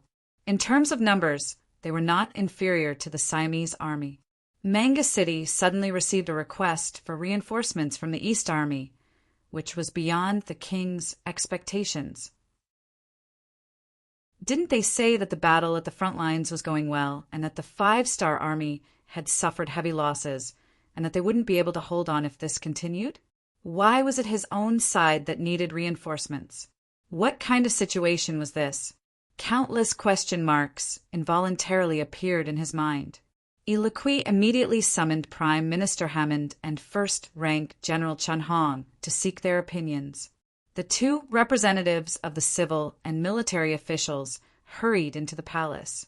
Just as they were confused, Ilikui threw an urgent letter for help at their feet with an unfriendly expression. Take a look and see what's going on. The two picked up the letter, and their expressions quickly turned heavy. Chun Hong was the only first-rank general in the palace. In fact, he had been in charge of military affairs and understood the situation at the front lines very well. Indeed, the news of victory had been constantly spreading. As time passed, he had already gotten used to it. He wouldn't become so excited because of the news of victory. In fact, in his opinion, this battle should be over soon. Perhaps it would be worth celebrating when they achieved a great victory over the five-star army. Needless to say, Hammond personally understood the situation at the front lines. 10 days ago, the news of victory was still spreading. Why did they need to request reinforcements from the royal capital so quickly? Could it be that the five-star army's reinforcements had arrived? When he thought of this, Hammond suddenly remembered something. The intelligence personnel he sent to investigate the five-star army hadn't contacted him for 7 to 8 days. Logically speaking, if there was any situation, they should have contacted him at least once every 3 to 5 days. But this time it was so long. Did something happen to them? What did this mean? The faces of the two ministers became heavy. However, without enough understanding, how could they know what to say at this moment? He was facing the king. One wrong word, one wrong decision, and it could bring about terrible consequences. The two didn't speak, but it didn't mean that the matter would pass. Looking at the two who had turned mute, Ilikui's displeased voice sounded again. What? Why aren't you speaking? This king is asking for your opinion. Ilikui was about to get angry. Chun Hong was afraid and couldn't help but raise his head and say, Your Majesty, perhaps the five-star army sent reinforcements. After all, the battle has been going on for almost a month, and the battles are fierce every day. The soldiers at the front lines must be exhausted and need fresh blood to ensure victory. Exhausted? So, in your opinion, are you going to agree to send reinforcements? Ilikui heard this ambiguous answer and asked in displeasure. This, according to the rules of the battlefield, the soldiers can't be used frequently. We should send reinforcements. Chun Hong knew that he couldn't continue wavering. He could only grit his teeth and express his determination. After Chun Hong expressed his opinion, it was naturally Hammond's turn. Logically speaking, he had lost the support of his informants and should first understand the situation before making a final decision. But this time, Ilikui was in a fit of rage. If he gave such an answer, it was clearly inappropriate. During this period of time, Chun Hong had been active in the royal city. He had already roped in a lot of ministers and had also said a lot of bad things about himself. At this moment, he absolutely could not do anything wrong. Otherwise, it would be like handing over his weakness to his opponent. Your Majesty, this official also believes that we should send reinforcements. But the matters at the front lines shouldn't be too urgent. Your Majesty should also take care of your body. After coming to a decision, Hammond's expression relaxed, and he replied fluently. Hearing Hammond's tone wasn't heavy, and even seemed to be relaxed, Ilikui's heart was greatly reassured. He knew his prime minister too well. He had always planned before acting. Since he said it was fine, then there shouldn't be much to worry about. But before Yi Liqui could speak, Chen Hong, who saw him as a thorn in his side, took the initiative to express his opinion. Prime Minister, how can you be so sure that there won't be any problems? First, there was a light chuckle. Then the confident Hammond said with confidence, there are 3 reasons. First, General Dong Dong sent an urgent message of 300 miles. If the matter is urgent, he should send an urgent message of 800 miles. Second, General Gordon of the Northern Army hasn't sent a signal for reinforcements. It can be seen that even if the 5-star army sent reinforcements, the scale is limited and can only support one side of the battle. Third, the location of the battle is within Siam. Compared to transporting supplies and fodder, we have a shorter distance and faster speed. Even if we compare the expenditure, the 5-star army won't be able to afford it. When the 3 points were mentioned, Ha Chunwang shut his mouth. He knew that he wasn't a match for a scholar in terms of eloquence. Moreover, this was the representative of scholars, Hammond. Hearing this, King Yi Liqui was very happy. Good, as expected of my Prime Minister. What you said is reasonable. Even if the 5-star army sent reinforcements, we should also send reinforcements. This time we will let them see the strength of Siam and let them know that we aren't comparable to Lonsong and Golden Rim. We, Siam, are the strongest and cannot be defeated. Following Yi Liqui's laughter, the matter of sending reinforcements to the Eastern Army was settled. In order to deal a heavy blow to the 5-star army, they sent out 100,000 reinforcements. At this point, Siam's original 800,000 troops had been sent out to 500,000, more than half of the original force. The scholar and military left the palace. Ha Chunwang snorted and rolled his eyes before leaving Hammond behind. He didn't bicker with him because he still had many things to do.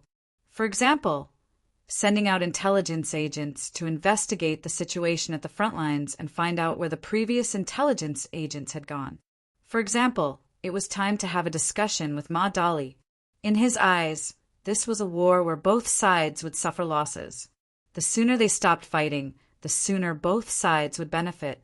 And so, in the diplomatic missions courtyard, after 25 days, almost a month, Ma Dali finally met with Hammond once again.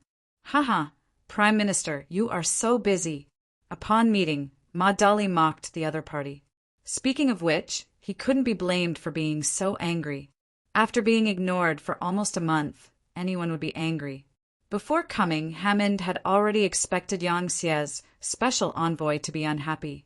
He immediately cupped his fist and said, My apologies, my sincere apologies. There was a small problem at the front lines. I just finished dealing with it. See, the first thing I did after returning is to see you. Oh, a small problem at the front lines? What's the matter? Through the interpreter, Ma Dali pretended to understand and asked, Sai. At first, he looked pained. Then Hammond raised his head and said, Isn't it because there are too many captives at the front lines? My king is benevolent and has sent these captives back to the royal capital. There are so many people who need to eat. So I, as the Prime Minister, have to take care of them. That is why I have neglected you. Please forgive me. As Hammond spoke, he paid attention to Ma Dali's reaction.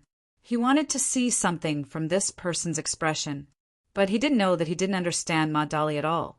Specifically, there were 3 things he didn't understand. First, as Yang Xie's foreign minister, Ma Dali's ability to communicate with people was outstanding. He was also the best at reading people's expressions. Any small mistake made by an opponent could be caught and analyzed. So, it was better to forget about playing mind games with such a person. It would be good enough if he didn't fall for other schemes. Chapter 1044. Secondly, Ma Dali understood Siamese. After diligently studying for the past 20 days, he could be considered proficient. This gave him more room to think and react. On the surface, it seemed like he still needed to listen to the interpreter, but in reality he already knew the specifics and had already begun to react. Thirdly, and the most important one, This time, the diplomatic mission was equipped with a telegraph. This meant that whenever he needed to know about anything that happened on the front lines, Yang Qindong would report it to him, allowing him to understand the battle situation and Yang Qindong's thoughts so that he could determine the next step. All of this had been carried out in secret. On the surface, it seemed like the 100-odd members of the diplomatic mission hadn't left the courtyard, but they were well aware of the situation outside. As for the specific changes on the battlefield, he had even learned of them a few days earlier than Hammond. With these 3 advantages, if Hammond still wanted to play tricks and schemes with Ma Dali, wouldn't that be asking for humiliation? It was clearly victory that had turned into defeat, yet Ma Dali was still pretending to be the victor in front of him. Hearing this, Ma Dali sneered in his heart, but pretended to be extremely shocked, as if he was panicking. What? Sir Minister, said the 5-star army suffered a great defeat on the front lines? That's impossible, impossible. Our reinforcements will arrive soon, although they are untrained civilians. At this point, Ma Dali suddenly shut his mouth, and with an awkward expression, he took a sip of water from the cup in front of him. It seemed like he did it in a moment of desperation, but it was actually for Hammond to hear. The crux of the matter was how he said it to the other party, and how much of it the other party would believe. From the looks of it, his goal should be achieved. Indeed, he had achieved his goal. Ma Dali's performance was too realistic, and in addition to this sudden question, people would often involuntarily answer the most realistic situation. More importantly, Hammond was certain that Ma Dali didn't know what had happened on the front lines, so he didn't have time to lie to the 5-star army. Of course, the most important point was that the result of his analysis was that the 5-star army had reinforcements. Ma Dali's answer coincided with his own inference. However, he did not expect that the reinforcements would be untrained civilians. If all of this was true, Siam only needed to block the attacks of the 5-star army to turn the tables and regain control of the battle. Immensely excited by this sudden news, Hammond suppressed his decision to negotiate with Ma Dali. He only expressed his concern for food and accommodation, saying that since they were in Bangkok, they were guests. If there was anything they needed, they could ask at any time. Following that, Hammond left with an anxious expression. He was indeed a little anxious. He needed to report the situation to the king, and then reconsider how many reinforcements to send. In the Siamese palace, King Yiliki was overjoyed when he heard Hamad's report. So, the 5-star army did send reinforcements, and it should have been discussed beforehand. It's just that they have no reinforcements to send, so they sent some civilians? Yes, this special envoy has been out for more than a month. Naturally, he wouldn't be clear about the situation on the battlefield. The fact that he mentioned reinforcements should be the policy that the 5-star army agreed on before he came. Haha, congratulations, Your Majesty. The 5-star army has sent out all of their elites, and now they even need to send in civilians. Facing these untrained people, apart from their numbers, there is nothing to be afraid of. Hammond bowed and congratulated. This caused Hammond to burst out in laughter. Ha, good. Lord Prime Minister, you've handled this matter well. Now that we know the truth about the 5-star army, in your opinion, how should we deal with them? Your Majesty, I believe that the enemy's only advantage is their numbers. If we can dispatch more soldiers to join the battle and create an unstoppable momentum, I believe victory won't be too difficult. Hammond, who had already come up with a plan on the way here, said excitedly, Oh, Minister, so means to continue to send in reinforcements? Ilichi roughly understood the meaning behind these words. Yes, continue to send in reinforcements. As long as we can defeat the 5-star army, victory will not be difficult. We can even use this opportunity to expand the territory of our Siam kingdom. Hammond, who was brimming with confidence, had a smile and excitement on his face. Ilichi had always valued Hammond's ability. After hearing his analysis, Ilichi felt that it was reasonable. He nodded and said, There are still 300,000 soldiers in the capital waiting to be deployed.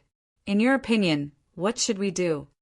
Forgive me for being so bold, but your majesty, please show your courage and only leave 100,000 behind. Send 100,000 reinforcements to the north and east respectively.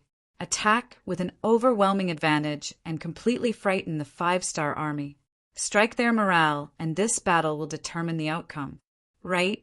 Since we have sent out so many reinforcements, the battle strategy must be changed. We can't just send out 2,000 people at a time to engage the enemy in guerrilla warfare. We should gather them together to achieve a deterrent effect. Good, then we will immediately convene a court meeting to hear the opinions of the officials. Seeing that Hamon's words were reasonable, Ilichi had already agreed to 70% of it. The so-called meeting of the officials was just to discuss some specific matters. The king had already agreed in his heart, and the minister was also in full agreement. Naturally, no one in the court meeting would be blind enough to stop them. Even though Chun Hong wasn't happy that Hammond had stolen the limelight, he could only watch hatefully from the sidelines. After sending 100,000 reinforcements to the east, the capital sent another 100,000 to the north and east, respectively. At this point, Siam Kingdom had sent out 700,000 of its 800,000 regular soldiers. It was not an exaggeration to call it a war of the entire country. Since Siam Kingdom sent reinforcements, Chingtsi, who had been left in Bangkok, sent the news through the radio. Yang Chendong was also very happy when he heard the news. Siam Kingdom also sent a large army to their deaths. It was like someone giving him a pillow when he was sleepy. Passed down the order. Tian Hu and the others are to come to the main tent for a meeting. The main force of Siam Kingdom's army was finally sent out. This gave Yang Chendong the opportunity to defeat them one by one. This was also one of his plans. Otherwise, with the 800,000 Siam Kingdom's army gathered together, Yang Xia's army might not have the strength to do so. Yang Chendong called Tian Hu and the others over and informed them of the Siamese army's movements. Yang Chendong then asked them to change their tactics. Since there were so many enemies, they would not play a game of 2,000 against 2,000. But to say 100,000 against 100,000 was not Yang Chendong's intention. The so-called excellent commanders on the battlefield had to think of ways to take the initiative and then guide the situation of the battlefield to develop as they wished. Yang Chendong was undoubtedly an excellent commander, so he made the decision to change the battle from 2,000 to 5,000 people. At the same time, he also made a tactical decision to retreat when necessary, lure the enemy to chase, and then force the enemy to split up. To put it bluntly, if the enemy's forces were relatively concentrated, then retreat. There was no rush to fight the enemy. When the enemy began to split up, then look for an opportunity to fight. It was like eating rice one bite at a time. The tactical plan was decided, and the next step was to execute it. There were still some days before the main force of Siam Kingdom's reinforcements arrived. This was the time the 5-star army had to prepare. It could be said that there was plenty of time. It had been more than 2 months since the battle with Siam Kingdom, and this was one of the few times Yang Chendong fought a battle. Looking at the past, Yang Chendong preferred to use the method of cutting the Gordian knot when destroying a force or a country. For example, when he attacked North Korea, he did it in a spurt of energy and did not give the enemy any time to react. When he attacked the Phnom Penh dynasty, which was now Cambodia, it only took him 31 days from the first shot to the end. The reason for this result was that 1, he was well prepared, and 2, he had sufficient military strength. But this time, the well-prepared side was Siam. They first made all the plans. Then they began the attack with 800,000 soldiers. They caught Yang Xia off guard, and the time limit of the battle was constantly extended. Fortunately, Yang Chendong finally controlled the rhythm of the battle. Next, it was time to watch the performance of the 5-star army.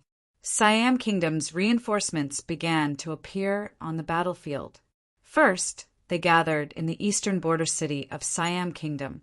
Then, in an echelon of 50,000 soldiers, A total of 550,000 soldiers went out of the city and pressed against the Five-Star Army. The Five-Star Army, which had been prepared for a long time, immediately began to withdraw their forces. They kept retreating, showing that they did not dare to fight. In order to attract the enemy's attention and find a suitable opportunity to attack, they retreated back to Cambodia. In the beginning, some people were worried that if they retreated from Siam Kingdom, the Siam Kingdom's army of 250,000 soldiers would continue to pursue them. In the face of such worries, Yang Qindong gave a very positive answer. A greedy person would never be satisfied. Look, the Siam Kingdom would not stop advancing because of their retreat. After all, they were the ones who launched the first attack. Their intention to expand was very clear. The fact was as Yang Qindong expected. When the Five-Star Army retreated from Siam Kingdom and returned to Bob, the border city of Cambodia, the Siam Kingdom's army crossed the border and chased after them.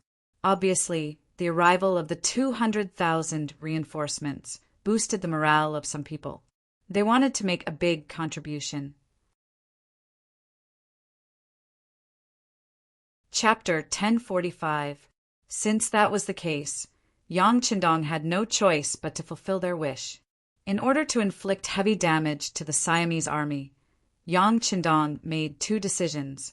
First, lure the enemy deep into their territory. Second, strengthen the defense and clear the field. He wanted to lure the greedy Siamese army into his territory and then look for an opportunity to attack. At the same time, he would not leave anything useful for the enemy. He would force the enemy to transport food from a long distance and then attack them. When it came to strengthening the defense and clearing the field, the party carrying out the plan would have to pay a price. The loss would be to the benefit of the people. Fortunately, the Siamese army had previously passed through these towns and cities. Along the way, they had burned, killed, and looted. The people had already suffered a disaster and had nothing valuable in their hands. This made the strengthening of the defense and clearing of the field much easier.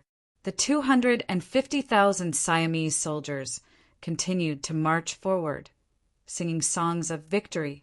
They were arrogant as they passed through Bob, Siam, Angkor, and other places. They followed the edge of the Tunnel Sai River into the depths of Cambodia.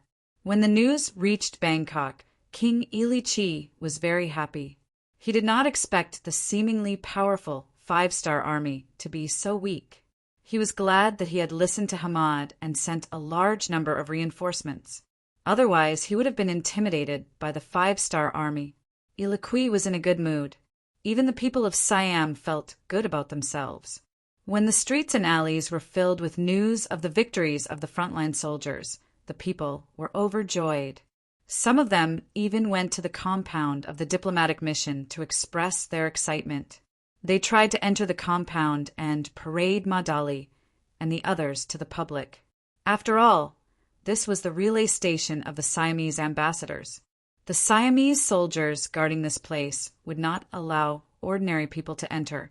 However, as more and more people gathered nearby, they finally could not withstand the pressure and sent someone to report to Hamad. When two armies were at war, they would not kill the ambassadors. Moreover, the Siamese army had not achieved the final victory. On the battlefield, the situation was ever-changing. If the ambassadors sent by the Five-Star Army were killed, the two sides would have to fight to the death. Seeing this, Hammond arrived outside the diplomatic mission's compound and brought 1,000 soldiers with him to protect the place. Logically speaking, this was the most normal action and even something within his duty.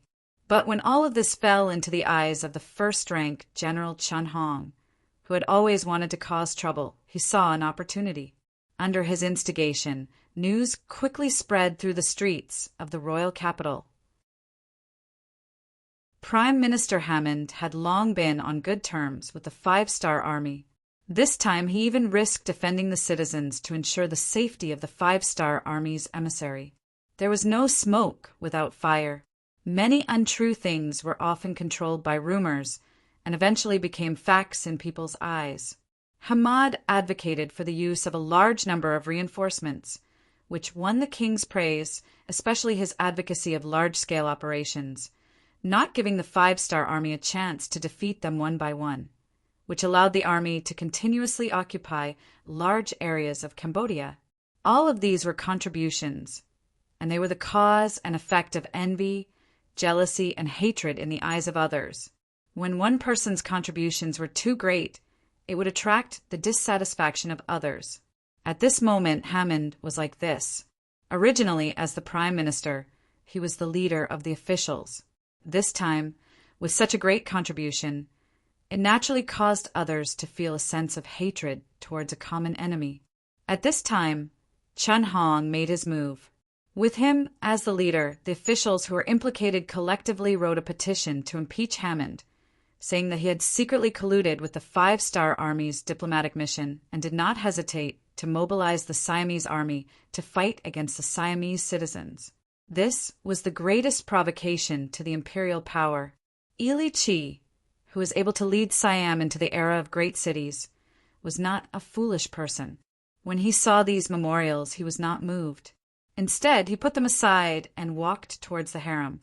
In the harem, the most favored concubine, Chun Hoang's sister, had already received the news. When she saw the king, she naturally fawned over him and served him well. She seemed to have noticed that Ili Kui's expression was not good, so she asked him about the reason. The king was also a human, and similarly he had his own happiness and worries. Some things were not suitable for him to tell his subordinates, so the person next to him became the target of his venting. Therefore, he told the king about the impeachment of Hammond. His beloved concubine, who was already prepared, was not willing to let go of the opportunity to speak. She said, seemingly intentionally or unintentionally, "The king need not worry. The prime minister has done many things for the country. His contributions have already spread throughout the harem, and there are even people who say when one stopped speaking, it often had a different effect. For example, when his beloved concubine suddenly stopped speaking, it was rather suspenseful, and it successfully attracted Hammond's attention." What did people say? This I dare not say. Her face was filled with fear. It had to be said that her talent was wasted if she did not go into acting. "It's fine, I forgive you. Speak." The more she acted like this, the more Ili Kui wanted to know what was going on. Completely forced, his beloved concubine said, "My subordinates said that the prime minister's contributions are great. If not for him, Siam would be in danger. If not for him, Siam would have been defeated by the five-star army. Such a person is definitely a wise man, a great contributor. Enough." Without waiting for his beloved concubine to finish speaking, Ili Kui's face was filled with anger. As a king, he was wary of his subordinates' incompetence and uselessness, but he was even more wary of his subordinates' abilities. Otherwise, why would there be a saying, "The most meritorious man is the town lord"? According to what his beloved concubine said, it seemed that Siam's achievements today were all due to Xianggua's efforts. Even he, the monarch, could not compare to him. How could this not anger Ili Kui, who had always been confident and had a strong sense of self-esteem? He had to admit that Hammond was very capable, so much so that he could entrust him with many things without worry. However, when he did everything well and even won a great reputation as the king, he had to worry about whether his subordinates' contributions were too great. Speaking of which, it was really difficult to be a subordinate. He could not do it, but he could not do it too well either. He really did not know what to do. His beloved concubine's words seemed to have nothing to say, but the words "the most meritorious man" had been deeply buried in Ili Kui's heart. He was worried that some people's contributions were too great, so he had already planned to suppress them. However, Ili Kui was indeed capable. He did not plan to deal with Hammond now. Instead, he wanted to wait until after the battle with the five-star army was over. This trip to the harem was nothing more than a thorn in his heart.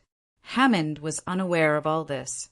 He continued to conscientiously carry out his duties. Even though he knew that many people were impeaching him, he did not take it seriously. Everything was because he knew that Illiqui was a wise king. He would not doubt himself because of the words of others. Therefore, he did what he should do and did not restrain himself.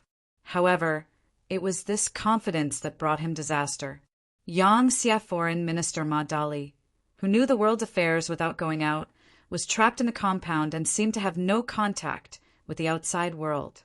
However, through a small radio station, the outside world could not be hidden from his eyes and ears. After receiving a telegram from the Intelligence Department's Southeast Branch, Yunk, and knowing what was happening outside, he found a Siamese person in charge of the matters here in the compound and requested to see the first-rank General Chen Hong.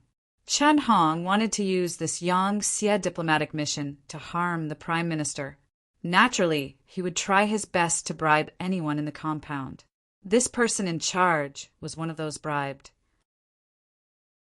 This information was found out by Yunk and the others. Naturally, Ma Dali's request fell into Chen Huang's ears. When he first heard the news, Chen Hong did not understand Ma Dali's intentions. However, the more it was so, the more he felt that this meeting was necessary. He immediately decided to meet with Ma Dali. Thus, under the arrangements of his subordinates, and without alerting the Prime Minister, he entered the diplomatic compound to meet with Ma Dali. When they first met, Ma Dali lowered his status and even tried to flatter Chen Hong. At first, he gave Chen Hong a good impression. The meeting was very pleasant. Ma Dali took the opportunity to speak according to the plan. The Siamese army is invincible. Although I have been trapped here for a long time, I have not received any news from the 5-star army for a long time. Your king also has no intention of receiving us. I can imagine what will happen. In the interest of peace and friendship, he is willing to represent the 5-star army and take the initiative to negotiate. He is even willing to give half of Cambodia to Siam. He just hopes that this war will end sooner. Ma Dali spoke with great sincerity. Chen Hong had no choice but to believe him. Since Ma Dali was here to show goodwill, this was a good thing. He was overjoyed and said, "Very good. Your esteemed envoy is able to see the situation clearly. You are indeed a smart person. However, I wonder if your words can represent the highest level of the 5-star army? Of course. Otherwise, wouldn't my position as an envoy become a joke? In fact, I won't hide it from the great general. When I first came here this time, I wanted to negotiate with your country, but no one listened to me. Thus, I took the initiative to look for you. I know that you are a smart person. You will definitely agree to this mutually beneficial answer. So, as long as the general agrees, we can immediately do what we said. We, the 5-star army, are willing to cede our territory to Siam for the sake of our reputation. We only ask that you hand General Tong over to us so that we can answer to the outside world." Chapter 1046. Ma Dali finally revealed his trump card, General Tong Si. This was something he had discussed with Yang Qindong beforehand. Their instincts told them that this person would be of great use. When Tong Si was mentioned, Ha Chunwang sucked in a breath of cold air. He knew that this person was already waiting for his death in the dungeon. However, no matter what, he was still a general of Siam. If he were to hand him over to the 5-star army, what would the people outside say? He couldn't help but ask with some difficulty, "Esteemed ambassador, must you take Tong Si?" "Yes, we must. This concerns the reputation of our 5-star army. Our leader said that we must see him alive or dead." Ma Dali said with an unquestionable tone. Oh, when he heard that, Ha Chunwang immediately had a plan in his mind. If they wanted to see the corpse, it would be easy. He could find a random excuse and say that it was Tong Si's corpse. Once the news spread and the people were dissatisfied, he could release Tong Si and let him face the truth. By then, the deal with the 5-star army would have been completed. What could they do? Thinking about it, he nodded and agreed. "All right, leave this matter to me. Esteemed ambassador, please wait for the good news. To be able to win this battle without shedding a drop of blood and seize a large portion of the territory, This was definitely a great contribution. With an excited heart, Ha Chunwang entered the palace and met with Yi Liqi. He told him everything that had happened. This discussion naturally caused Yi Liqi to be overjoyed. He only needed to hand over one person to obtain the final victory. This made him very happy, especially when Ha Chunwang thought about how he could casually find a corpse to deal with and reap the benefits. He didn't need to take any responsibility and didn't lose the dignity of a great nation. After Ha Chunwang received the task, he immediately went to carry it out. He spent a lot of effort to get a tombstone and engraved Tong Si's name on it. After everything was settled, he personally went to the diplomatic mission's compound and invited Ma Dali, who had been trapped the moment he arrived, to the tombstone. He pointed at the tombstone and said, "This is Tong Si's tomb. To tell you the truth, he was defeated in the war. When he returned home, our king personally gave the order to execute him." Ma Dali sneered, then he said, "Great General, do you think that a tombstone can put an end to everything? I'm afraid there's no way to explain this. You can open the coffin and examine the corpse," Ha Chunwang said on his behalf. "Forget it. This person has been dead for longer than I have been in Bangkok, and the weather is so hot. What else can there be other than the rancid smell after opening the coffin?" After Ma Dali finished speaking, he flicked his sleeves and left. His voice echoed in the air. "Great General, since this is the case, our 5-star army will fight you on the battlefield, even if we have to sacrifice ourselves." As a result, the peace talks were unable to proceed.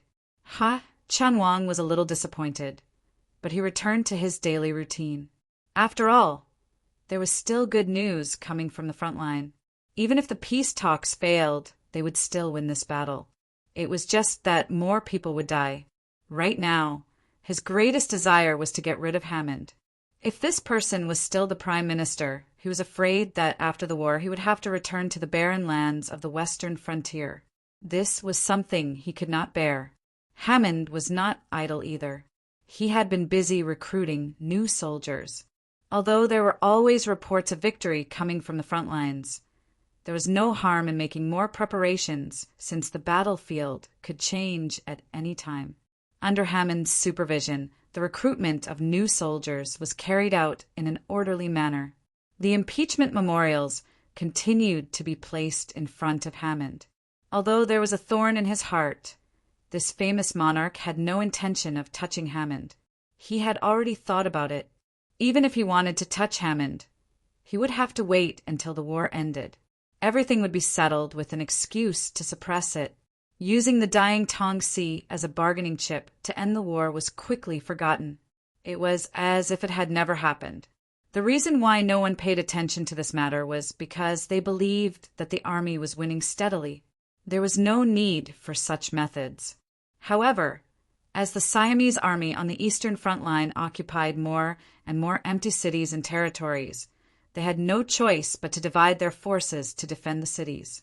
The Siamese army, which originally consisted of 50,000 people, finally showed signs of being scattered. Attack! The 5-star army, who had been waiting for an opportunity, saw the effect of luring the enemy deep into the enemy's territory. They decisively launched a fierce counterattack. More new soldiers entered the battlefield. Apart from the corpses left on the battlefield, those who walked out were qualified soldiers who had experienced hundreds of battles. Yang Qindong's decision was to eliminate the enemy's strength. He did not care about the gains or losses of a single city or territory.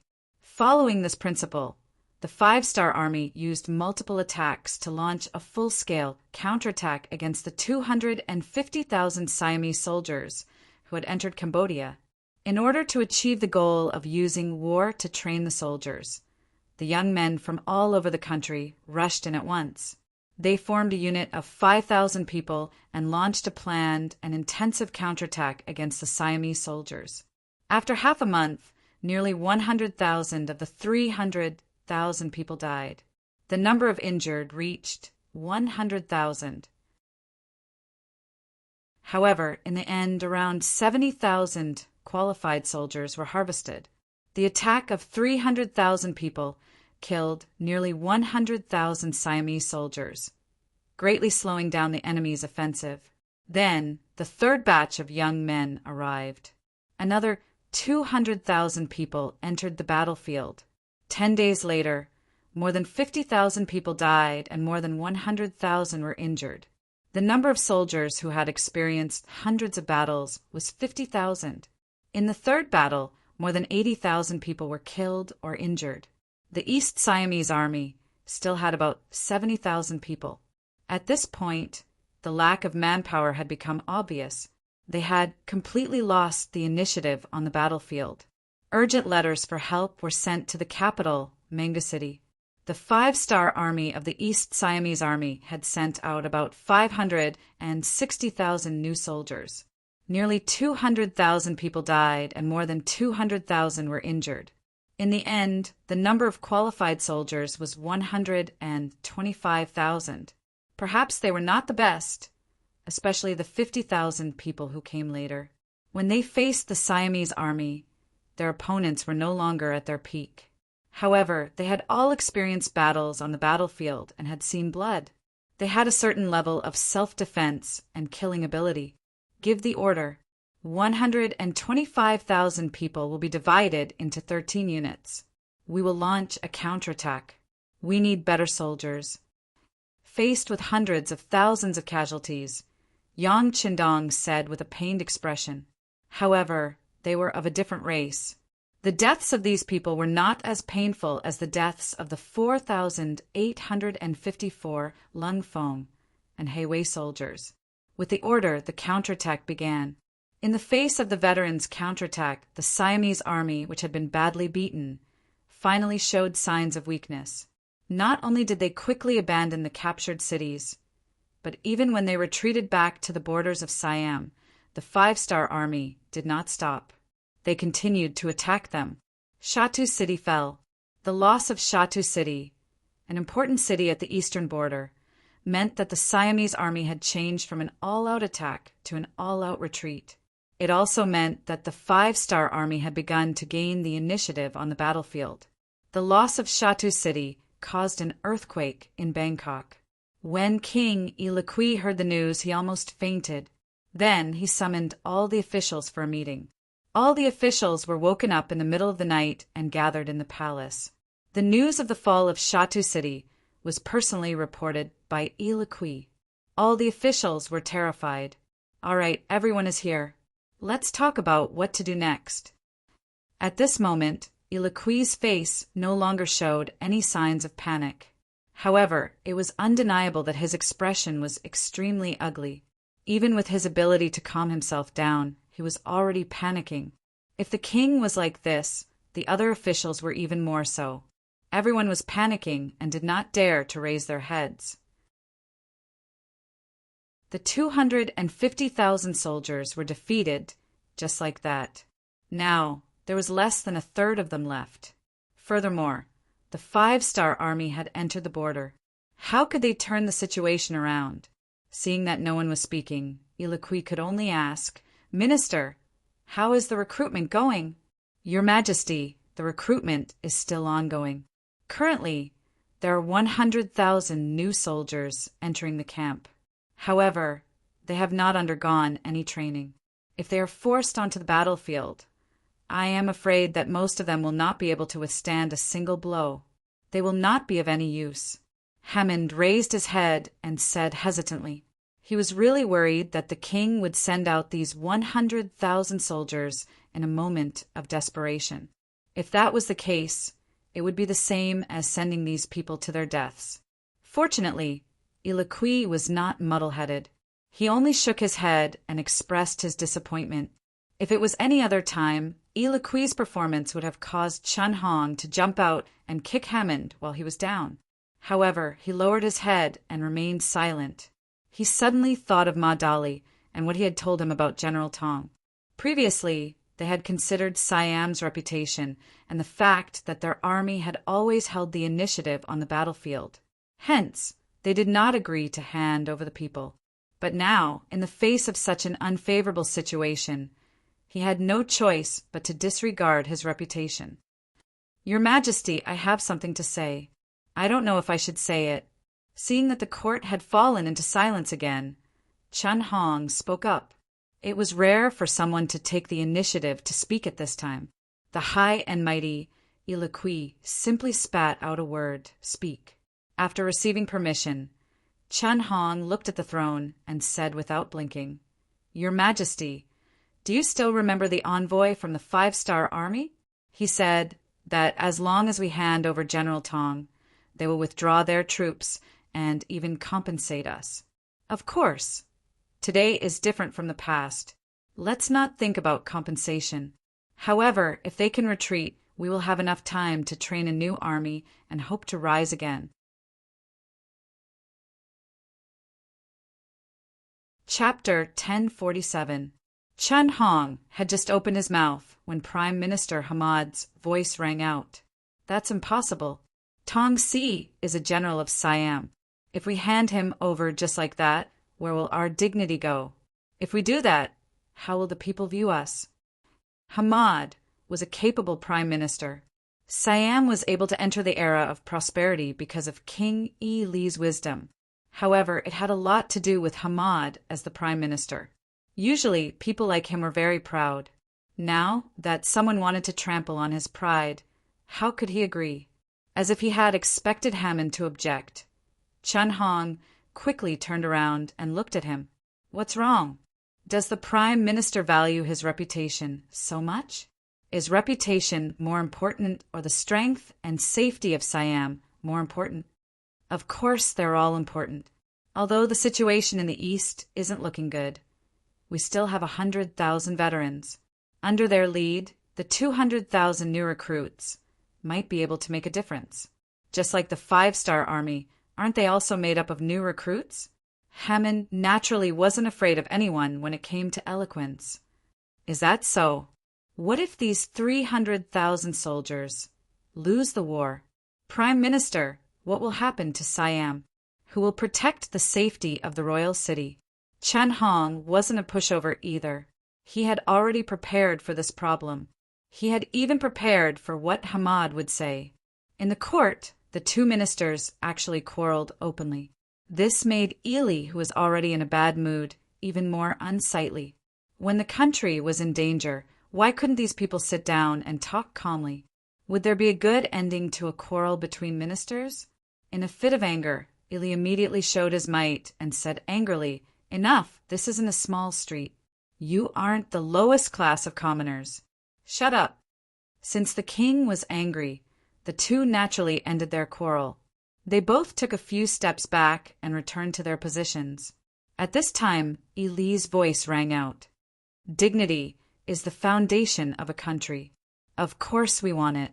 Hamad heaved a sigh of relief.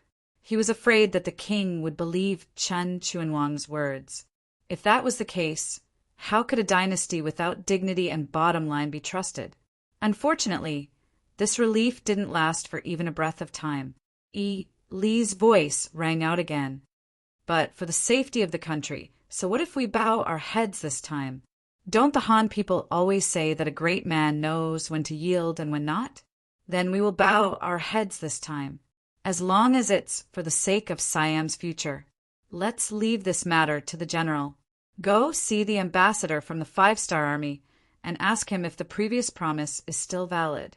They all said but, and there was nothing good after that. Now that it had been confirmed, Minister Hammond felt a chill in his heart as he urged, "Your Majesty, you mustn't open your mouth. Otherwise, the hearts of the people will truly be unable to unite. That would truly be the most terrifying thing. Enough." Without waiting for Hamad to finish speaking, Ely waved his hand and said, "Prime Minister, you should worry more about the new army. How to quickly let them have a certain amount of fighting power is far more practical than talking about righteousness in court." The Prime Minister was the Prime Minister of a country. He was an existence that was second only to the king and above tens of thousands. Many times the Prime Minister had a lot of control over the imperial power. They could even control the emperor, the king, the monarch, and everything that they could see. As the supreme leader of the imperial power, how could he be happy? It wasn't easy to conquer the country, but in the end, most of the power was given to the prime minister. What was the meaning of this? In the end, he was just a high-ranking employee. How could he dare to control the boss? Because of this, in the early days of the great Ming dynasty, Zhu Yuanzhang spent a lot of effort to abolish the prime minister system. In the end, he concentrated power on himself. Although his workload increased, he was still happy.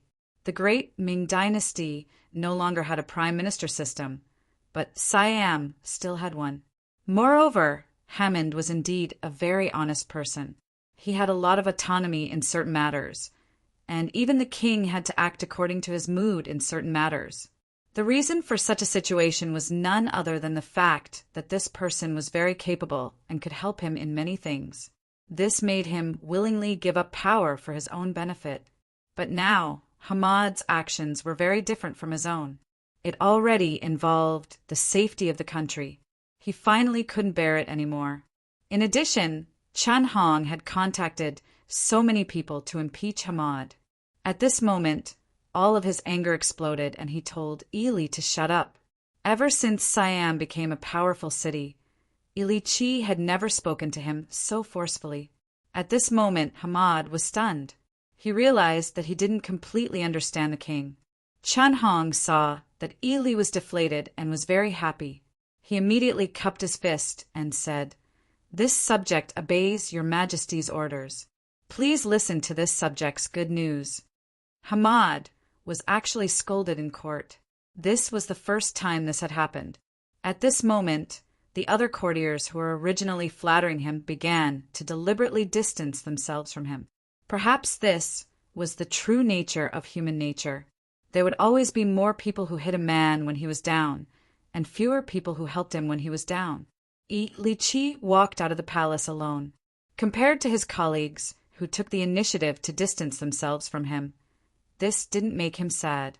It was nothing more than showing him the cold and warm side of human nature. What really made him sad was the king's attitude and the other subjects' speechlessness. He couldn't imagine a country that didn't even have dignity. What kind of future could they talk about? Chen Hong, on the other hand, went to the diplomatic group's compound with a face full of joy. When he talked about Tong Si, Ma Dali's face was still filled with determination. "That's right. As long as you hand over Tong Si for us to deal with, the 5-star army will retreat and discuss compensation with you." "Esteemed envoy, you are too polite. What compensation? We are all neighboring countries, so we should get along well with each other. How about this? I will go ask His Majesty to bring Tong Si over for you to deal with." At this moment, Ha Chanwang didn't dare to talk about compensation. In his opinion, if the 5-star army could retreat immediately, he could accept some compensation. However, he didn't know that Ma Dali already knew that Tong Si had been taken away by the intelligence department. This promise was impossible to fulfill. Under such conditions, he could say anything he wanted. Ha Chanwang met the king for the sake of profit. Soon he received a decree and went straight to the death row prison. Here he interrogated Tong Si, who was imprisoned and awaiting death. Then he was surprised to find that the person he saw wasn't Tong Si at all, but someone he had never seen before. "What's going on? What's going on?" Ha Chanwang roared as he called the jailer over and asked like a madman. "I don't know. This person was sent here by the prime minister. As for who he is, we don't know." The jailer sold out the prime minister in order to cut ties. Hearing that it was all Hammond's doing, Chen Huang's face revealed a sinister expression. He turned around and went back to the palace. In the palace, Ili Chi had placed all his hopes on handing over Tong Si.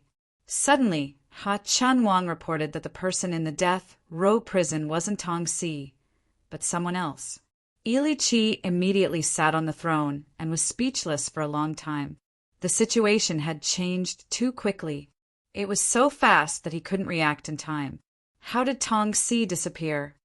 "Your Majesty, it must be Hammond's doing." I said before that this person is suspected of being in cahoots with the five-star army. With this opportunity, Chun Hong obviously wanted to add insult to injury. This isn't possible. Ili Chi shook his head. He still didn't believe it. That was the Prime Minister he personally conferred. How could he betray him? Your Majesty, regardless of whether it is true or not, I will know once I capture him and interrogate him. However, the Prime Minister has always been very cunning. I'm afraid we won't be able to get anything out of him using normal methods. We can only be a little more ruthless. Your Majesty, please agree. Chunwang clenched his teeth and said. Ili Chi had no choice but to agree. He understood Hammond very well. If this was really his doing, it would be impossible to calmly interrogate him about Tong Si's whereabouts. As such, he could only use some special methods. At the Prime Minister's residence, a group of Siamese soldiers suddenly appeared and took Hammond away without any warning. Chunwang had never wanted to keep a low profile. He even wanted to use this matter to strike a blow. Many people saw the Prime Minister's prestige during the arrest. Not long after, a rumor spread through the streets that the Siamese army had admitted defeat to the five-star army. They had decided to compromise and betray their dignity by giving their General Tong Si to the five-star army to curry favor. It was precisely because the Prime Minister did not agree with this suggestion that he was captured. The news was naturally spread by Ching Si, a CIA intelligence agent who had been staying in the city. All of this was Yang Qindong's orders. In his opinion, there was no crisis that had a greater impact than a civil strife. Wasn't it said that even the strongest fortress was afraid of being breached from the inside? Hammond's arrest naturally caused chaos in the royal capital. When Ili Chi learned of this matter, he couldn't help but fly into a rage. He hated Chunwang for not knowing his limits. Why did he have to be so brazen when arresting someone? He hated those who spread the news. Wasn't this destroying his own foundation?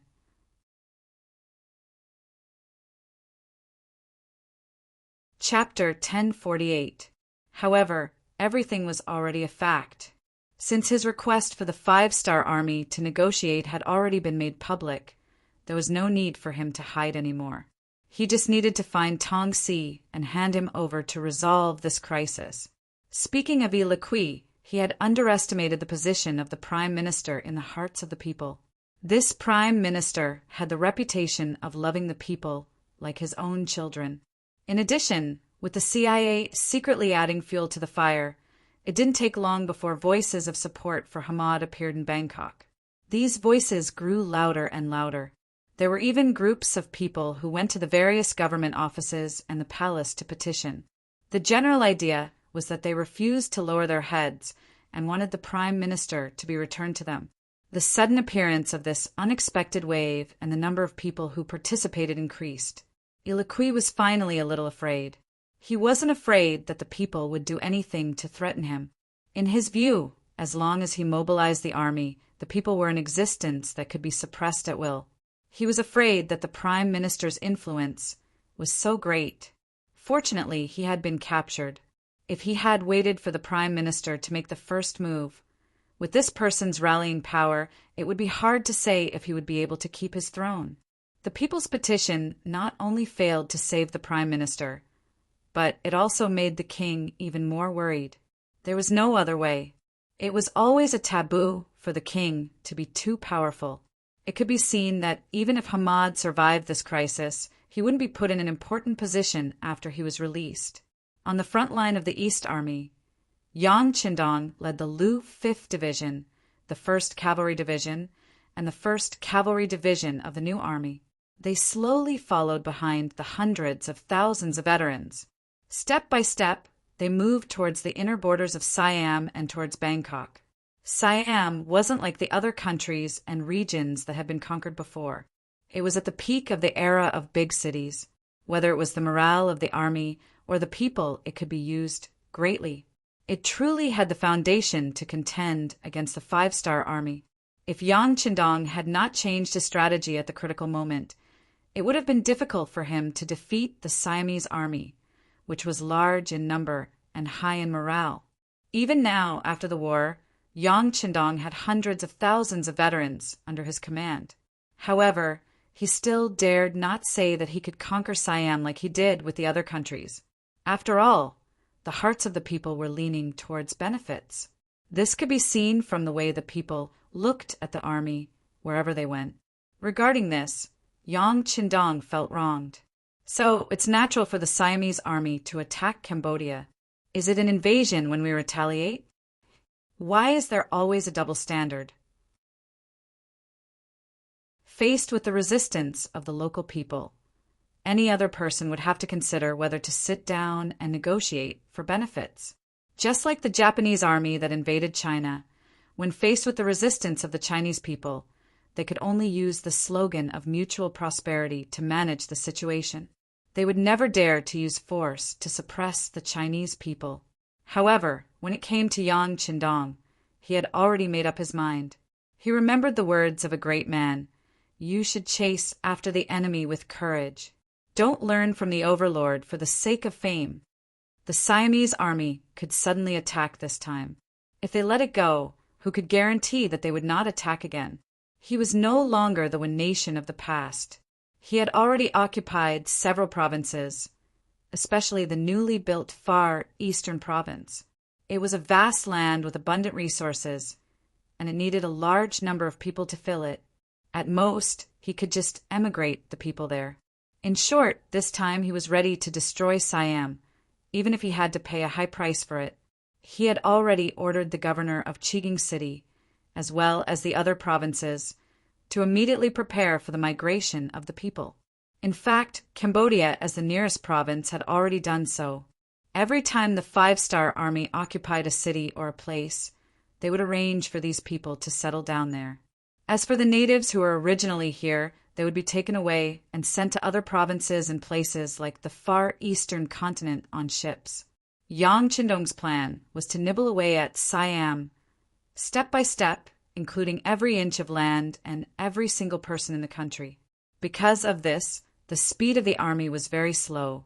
Even so, it was already October, and the army led by Yang Qindong was less than 300 miles away from Bangkok. More than half a year had passed. This war could be said to be long. It took at least 31 days to defeat the Phnom Penh dynasty and conquer it. In the matter of Siam, he was determined to put in a lot of effort. Manpower, material resources, and financial resources had also been paid correspondingly. The direct result was that Lord Yu Chien and the other provincial heads couldn't help but complain. Fortunately, Yang Qindong said that there would be no move to destroy the country in a short time, and they would be given some time to develop, which blocked the leisurely mouths of the masses. In the end, the lack of population and the lack of resources was a big problem. Yang Xie's development time was too short, and the speed of expanding the territory was too fast. This was the so-called pain and happiness. Compared to the five-star army, the nobles in Bangkok had long been in a mess. The loss of the peripheral towns one after another was like a giant beast opening its mouth, giving them a gloomy and terrifying feeling. No one liked war. Even if there were some who liked it due to various reasons, they definitely did not like the feeling of being attacked at their doorstep. Facing the defeat of the East Army, especially the news from the North Army, even though the commander there was Siam's rank 1 General Gordon, who was also the best at fighting, it was useless. In the face of the endless stream of men under Yang Xie's influence, their military strength was no longer at an advantage. On the contrary, they were at a disadvantage. In such an environment, no one could hold on for too long. In the palace, Siam's king Ili Chi was finally impatient. He called Chun Hong over and asked, "He still hasn't told us where he hid Tong Si." "No, he only said that he doesn't know." Chun Hong carefully raised his head. There was no other way. He was a little guilty. Originally, he thought that after capturing Hammond, he would only need to use a few tricks to get him to confess everything. However, there would always be someone who was stubborn, and he happened to meet him. 20 days had already passed, and there was still no progress. He didn't even get a single word of confession. All he got was the contemptuous sneer in the other party's eyes. Hearing that Xiang still hadn't confessed anything, King Ilichi said angrily, "What does he want? Does he want to see Siam destroyed?" "Your Majesty." Chen Hong comforted the king when he saw how angry the king was. At the same time, he suggested in a low voice, "Your Majesty, it seems like it's impossible for him to say anything. Should we make other preparations?" "Other preparations?" Let's hear them. Knowing that there was a hidden meaning in his words, Li looked like he wanted to try. Ahem. Chen Hong coughed lightly to show his awkwardness. He then said, "Why don't we find someone who looks like Tong Si and hand him over to the 5-star army? Maybe we can get away with it." An imposter? When he saw Chen Huang's unnatural expression, Ilikui knew that Chen Hong wouldn't have any good ideas. Now that he heard this, his face showed an expression of as expected. If it was in the past, he definitely wouldn't have agreed. But now he was speechless. Should he reprimand her? Indeed, this move was quite despicable, especially when it involved the war between two countries. It was even more of a joke. If it was in the past, he would never have used it. But what should he do now? Seeing that the 5-star army was winning every step of the way, Siam's crisis was getting bigger and bigger. If they didn't think of a solution soon, they might really be in danger of being destroyed. At such a time of crisis, all kinds of tricks could be used. "How confident are you?" Instead of objecting, he asked about the feasibility of the matter. Chen Hong raised his head in surprise. When he saw Ilikui's serious face, he knew that there was a chance of success.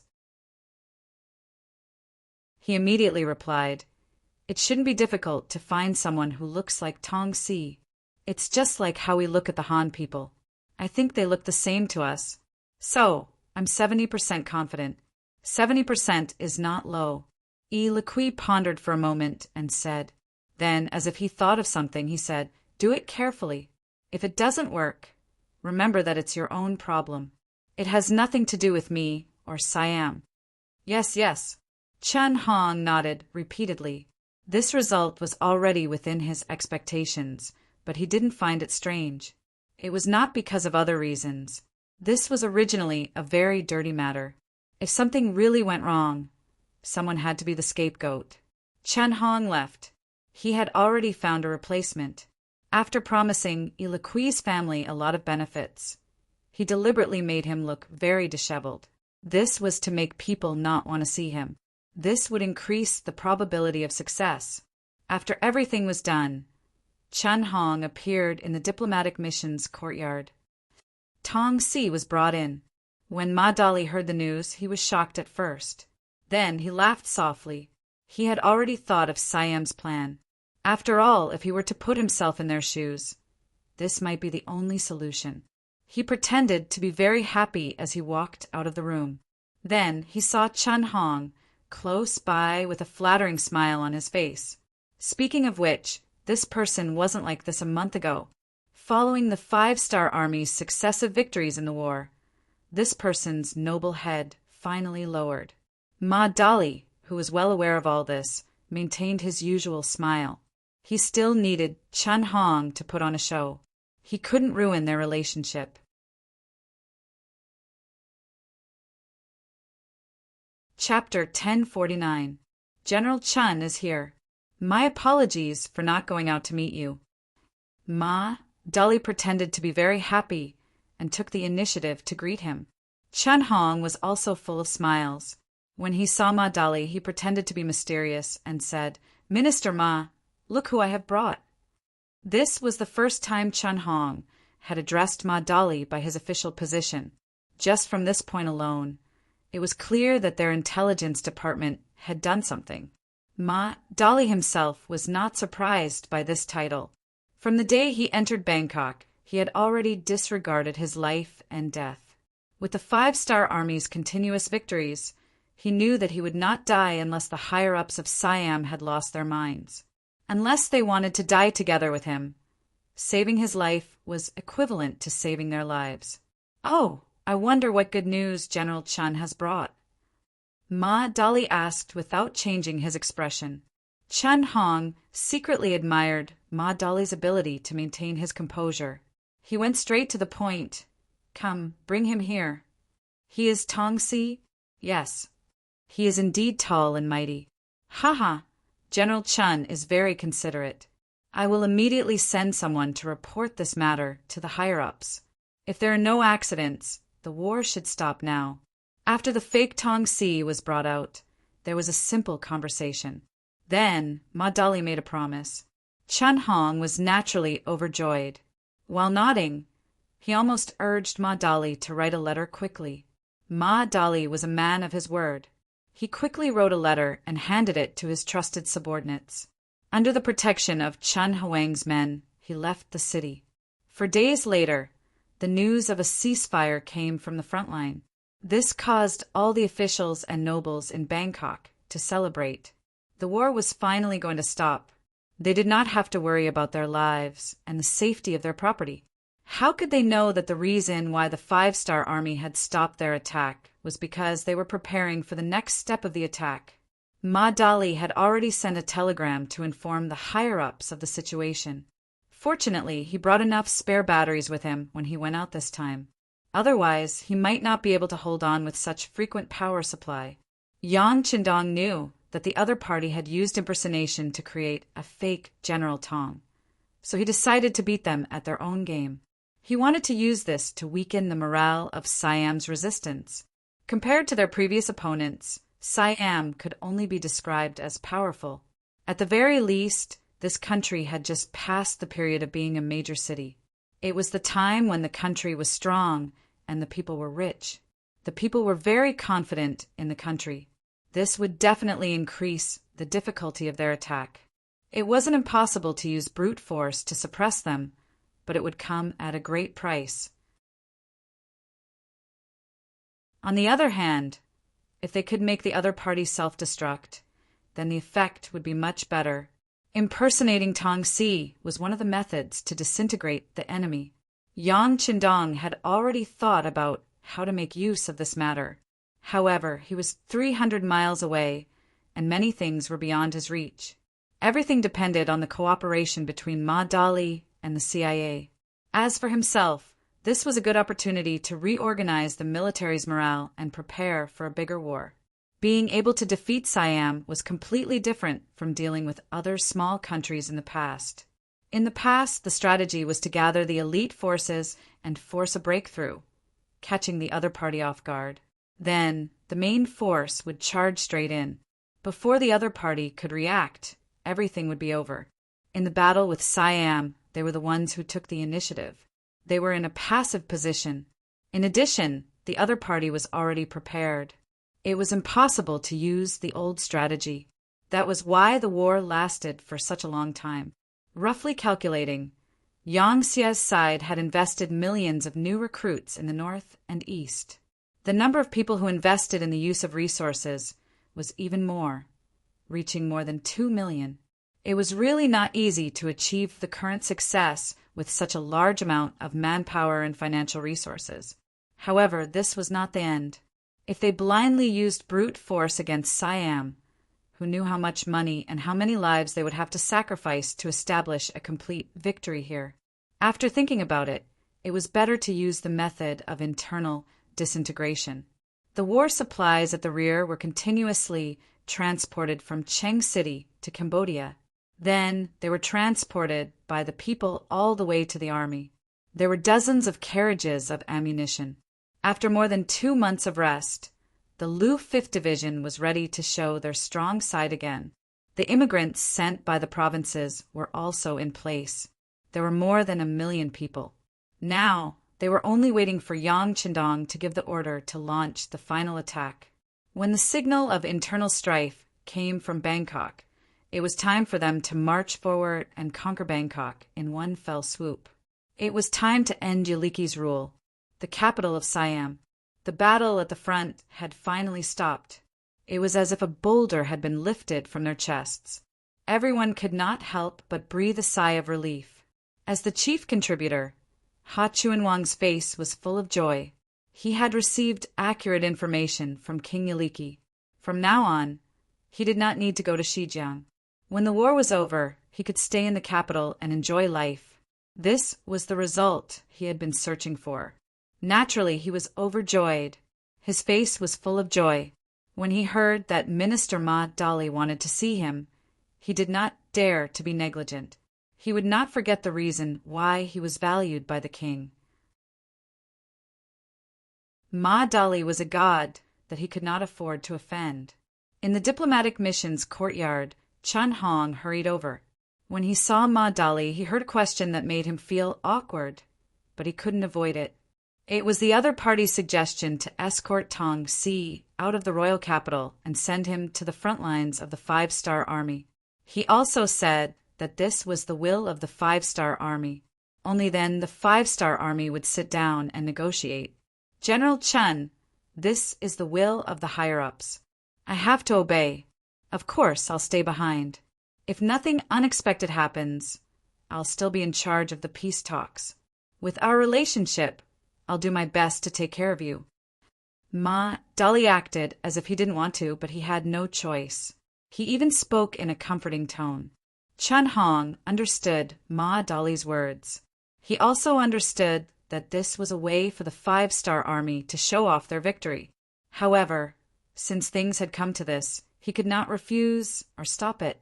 Although doing so would greatly affect the morale of the Siamese soldiers, if he did not do so, would he really have to fight to the death against the aggressive Five-Star Army? I understand Minister Ma's intention. However, this is a serious matter. We need the king's permission. Chun Hong thought for a moment before giving an answer. Yes, but it must be fast. The higher-ups said that if they do not see Tong in person within 5 days, the attack will continue. By then, even I will be helpless. Ma Dali did not care whether Chun Hong was trying to delay or not. He expressed his attitude first. When he heard that there were only 5 days, Chun Hong became anxious. Minister Ma, the distance from here to your camp is 300 miles. 5 days, it's okay. The Five-Star Army will be there to welcome you. When the time comes, I will need your help. Ma Dali was prepared for this.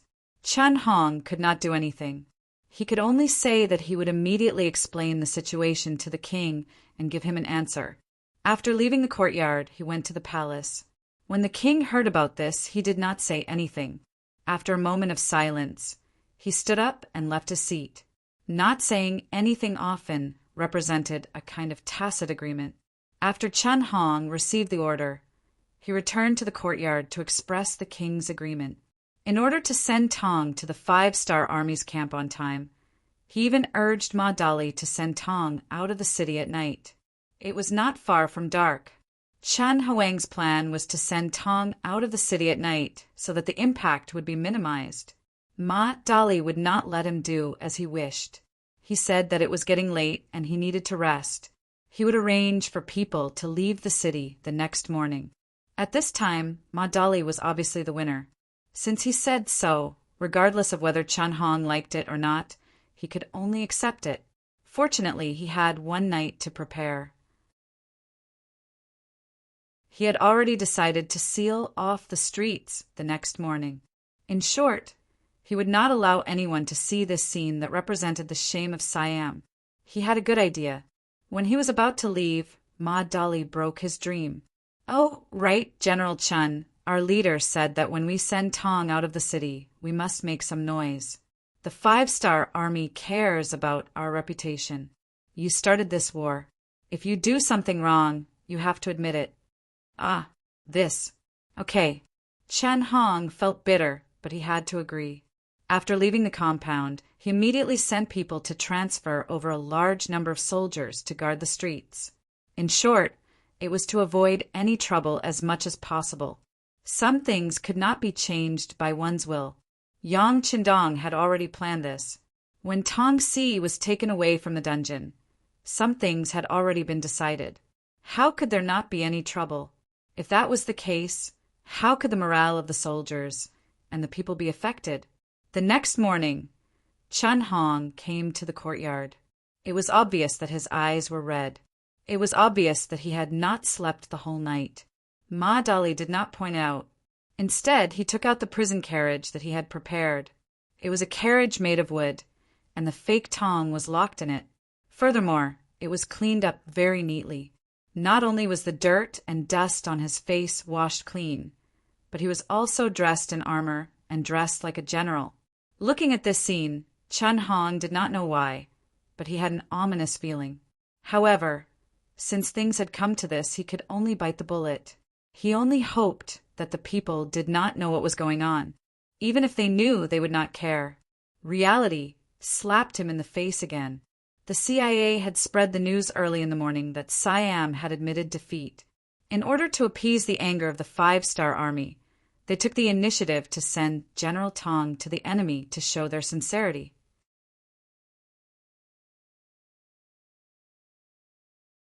Chapter 1050. The people of Siam were very proud. They felt superior when they saw other people. They had never suffered such humiliation before. Therefore, many people came to the diplomatic mission compound in the morning. They wanted to prove that the rumors were false. They wanted to prove that their country was still strong and dignified. However, when the prisoner carriage came out of the compound, all their hopes were dashed. They saw a man in heavy armor standing in the carriage and parading through the streets. On his neck were the words "Guilty General Tong," see written in Siamese.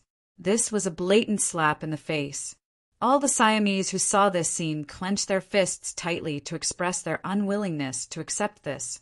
They felt humiliated by their country's humiliation. At this moment, their patriotism began to crumble. Some people could not help but curse. Ma Dali, who was accompanying them, wanted this effect. He glanced at Chun Hong and saw that his expression was ugly. He sneered in his heart. This is just the beginning. There will be more exciting things later. Chun Hong did not know what Ma Dali was thinking. He only hoped that the convoy would leave the city as soon as possible. Then he would bring Ma Dali back to the diplomatic compound to discuss the details of the peace talks. He was even thinking about how to appease the people, how to restore the prestige of the country, and how to unite the people. Suddenly, a loud shout broke his train of thought. A man in a servant's uniform suddenly broke through the guards and rushed to the prison wagon, shouting for his master. The Siamese soldiers in charge of guarding the carriage did not have time to react. Then, something unexpected happened. The servant cried out loud, then looked at the prisoner and said, "No, you are not our general. You are not General Tong Si." The first sentence was not very clear, but the second sentence explained everything clearly. Tong Si was a fake. Stop him. Chun Hong, who had a guilty conscience, widened his eyes and cursed in his heart. He hoped that nothing would happen, but something still happened. Ma Dali, who had been waiting for this moment, asked with a dark expression, "What's going on?" "General Chun, shouldn't you give us an explanation?" Facing Ma Dali's questioning gaze, Ha Chun Wang naturally had to deny it. He immediately said in a very firm tone, "It must be a misunderstanding. It must be a misunderstanding. How about this? Leave it to me." Chun Hong had to do something. Otherwise, things would really be messed up. If that really happened, the king might even kill him. After making a promise, Chun Hong rode out from the group and came to the prisoner's carriage. He first yelled at the servant and ordered him to be taken away. At the same time, he said to the surrounding people who were watching the show, "This is General Tong. He attacked our good friend, the five-star army, without permission. He was punished according to the law. All right, the matter has been clarified. Everyone, don't crowd around here. Go do whatever you need to do." Previously, the rumors that Tong Si had been convicted were all hearsay. Although he was now in the prison van, it was still a mystery as to why he had been arrested. Now that Chun Hong had taken the initiative to explain himself, this was equivalent to an official response. Immediately, the surrounding commoners were unhappy. Tong was the person who had once killed the leader of the five-star army. At that time, this incident was widely publicized in the royal city. Now that he had lost the battle, He was thrown out as a scapegoat to express goodwill to his former enemy. This kind of government, this kind of country was really disappointing. Why? Didn't General Tong Si attack under the king's order? Yes, otherwise, how could a general take away hundreds of thousands of troops without a decree? This doesn't make sense. Yes, we need a reasonable explanation. General Tong Si is innocent. We shouldn't bow down to the five-star army. Siam is the most powerful country in the world. All kinds of shouts were different, but the meaning was very similar. It could be seen that the people were still very emotional. There were also some patriots among them. This was the foundation of Siam when it was a big city. With such outstanding people, as long as they didn't do anything that angered the heavens, what couldn't they do? Unfortunately, his good hand was ruined by Chun Hong and the others. If Hamad still had the final say, this wouldn't have happened. This was the role of a person in a powerful country. Otherwise, how could a sheep leading a herd of lions defeat a herd of sheep led by a lion? All right, this is an order.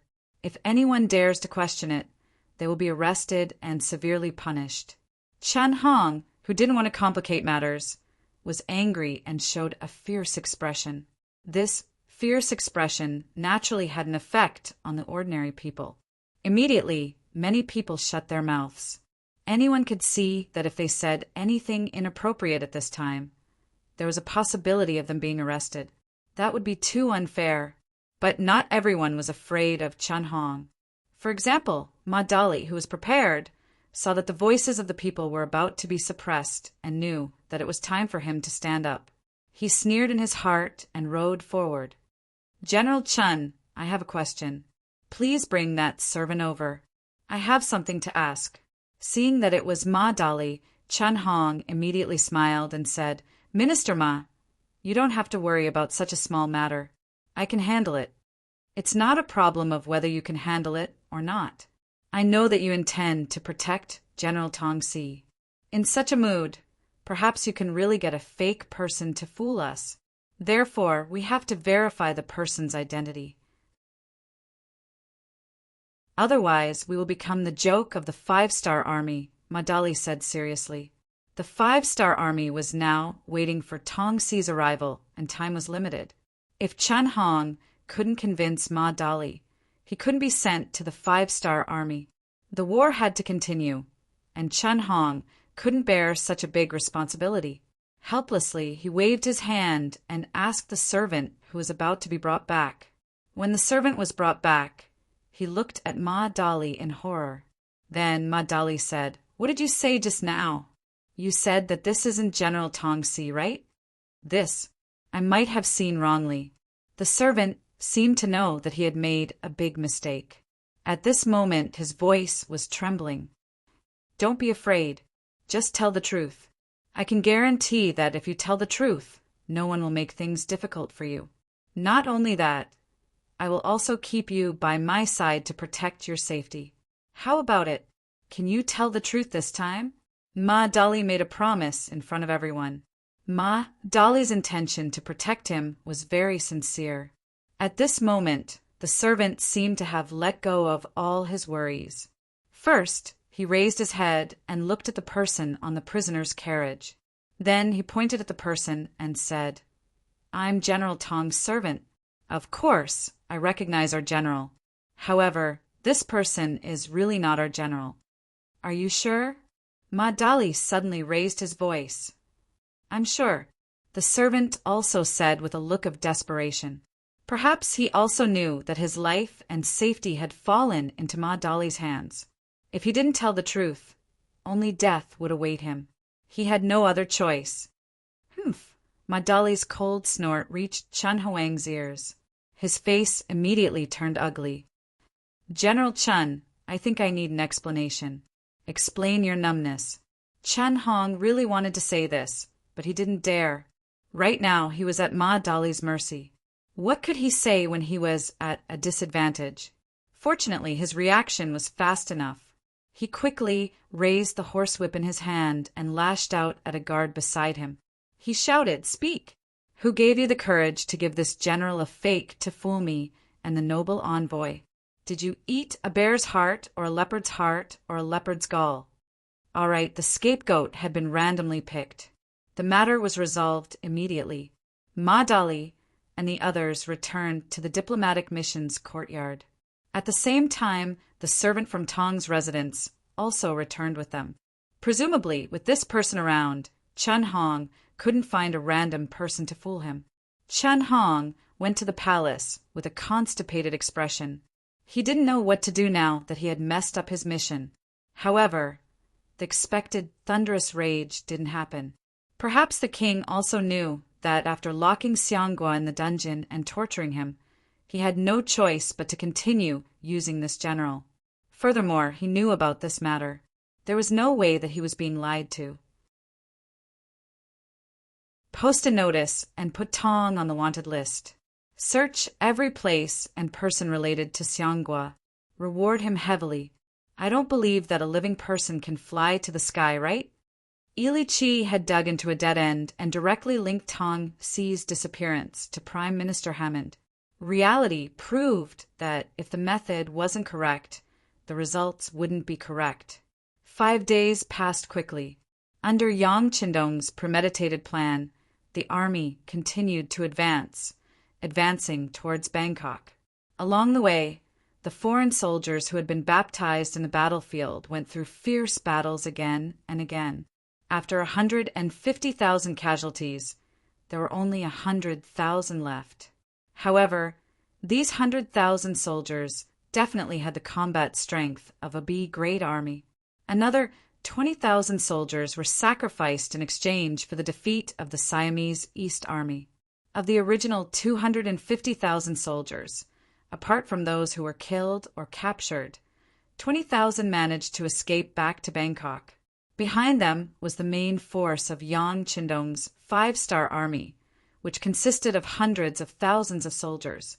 The victory of the North Army was finally decided. Under the command of the 2nd Army Luo Pa, the public security chief Long Tainan, and the Lao General Higuang, they engaged in a huge battle with the Siamese Army's General Godin.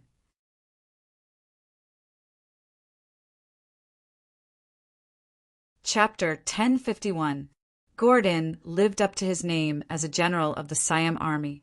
Not only was he brave, but he was also good at commanding.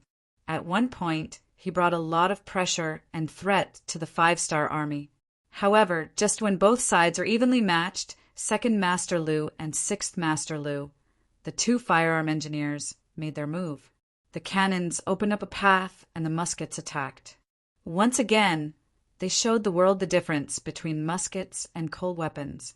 Faced with the sudden attack of the 2 elite Cold Vanguard Division, Gordon could do nothing but watch helplessly as they stabbed at him like 2 sharp knives.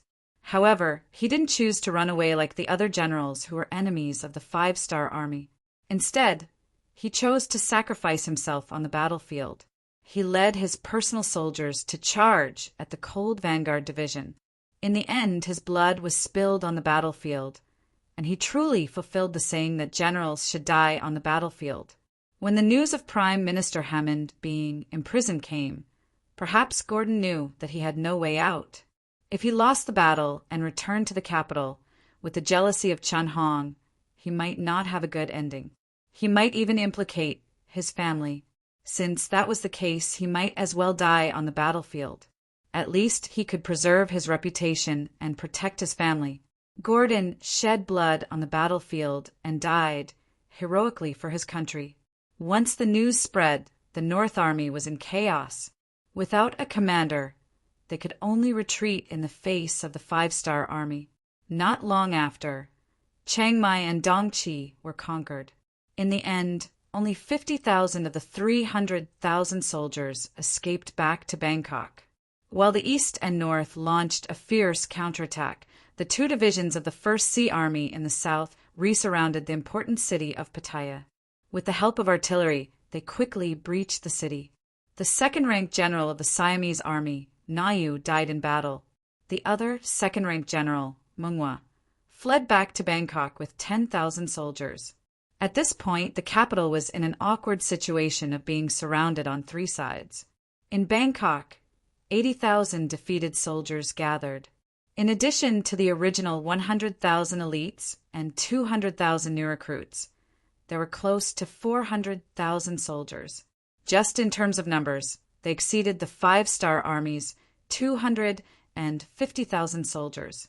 The East Army had 125,000 soldiers, the North Army had close to 100,000, and the South Army had less than 20,000. The Siamese Army only had a numerical advantage.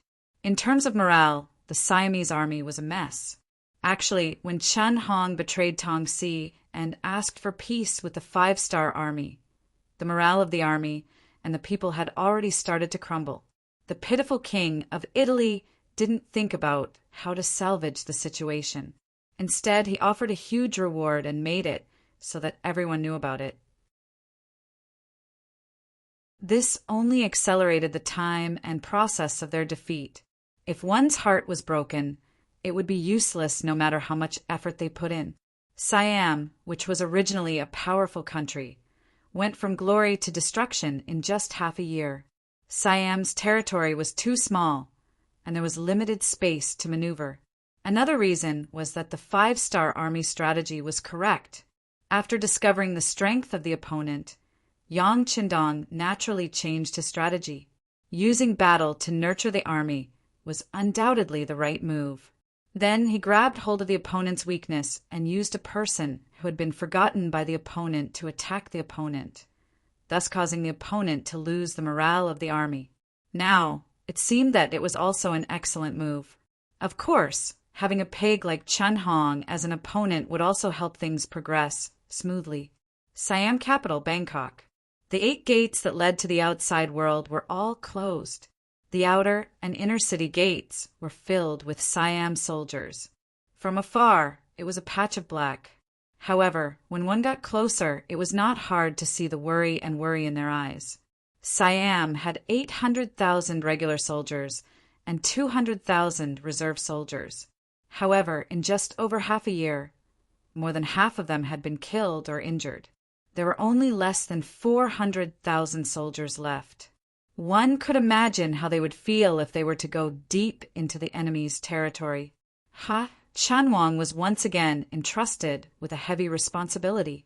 He became the great general of the city defense, and Meng, who had escaped from the south, became the deputy general of the city defense. The two of them commanded an army of 380,000, but there was not the slightest bit of joy on their faces. "General Meng, what do you think?" On top of the city wall, Chanwang, who was dressed in heavy armor, looked down at the five-star army. His eyes couldn't help but twitch.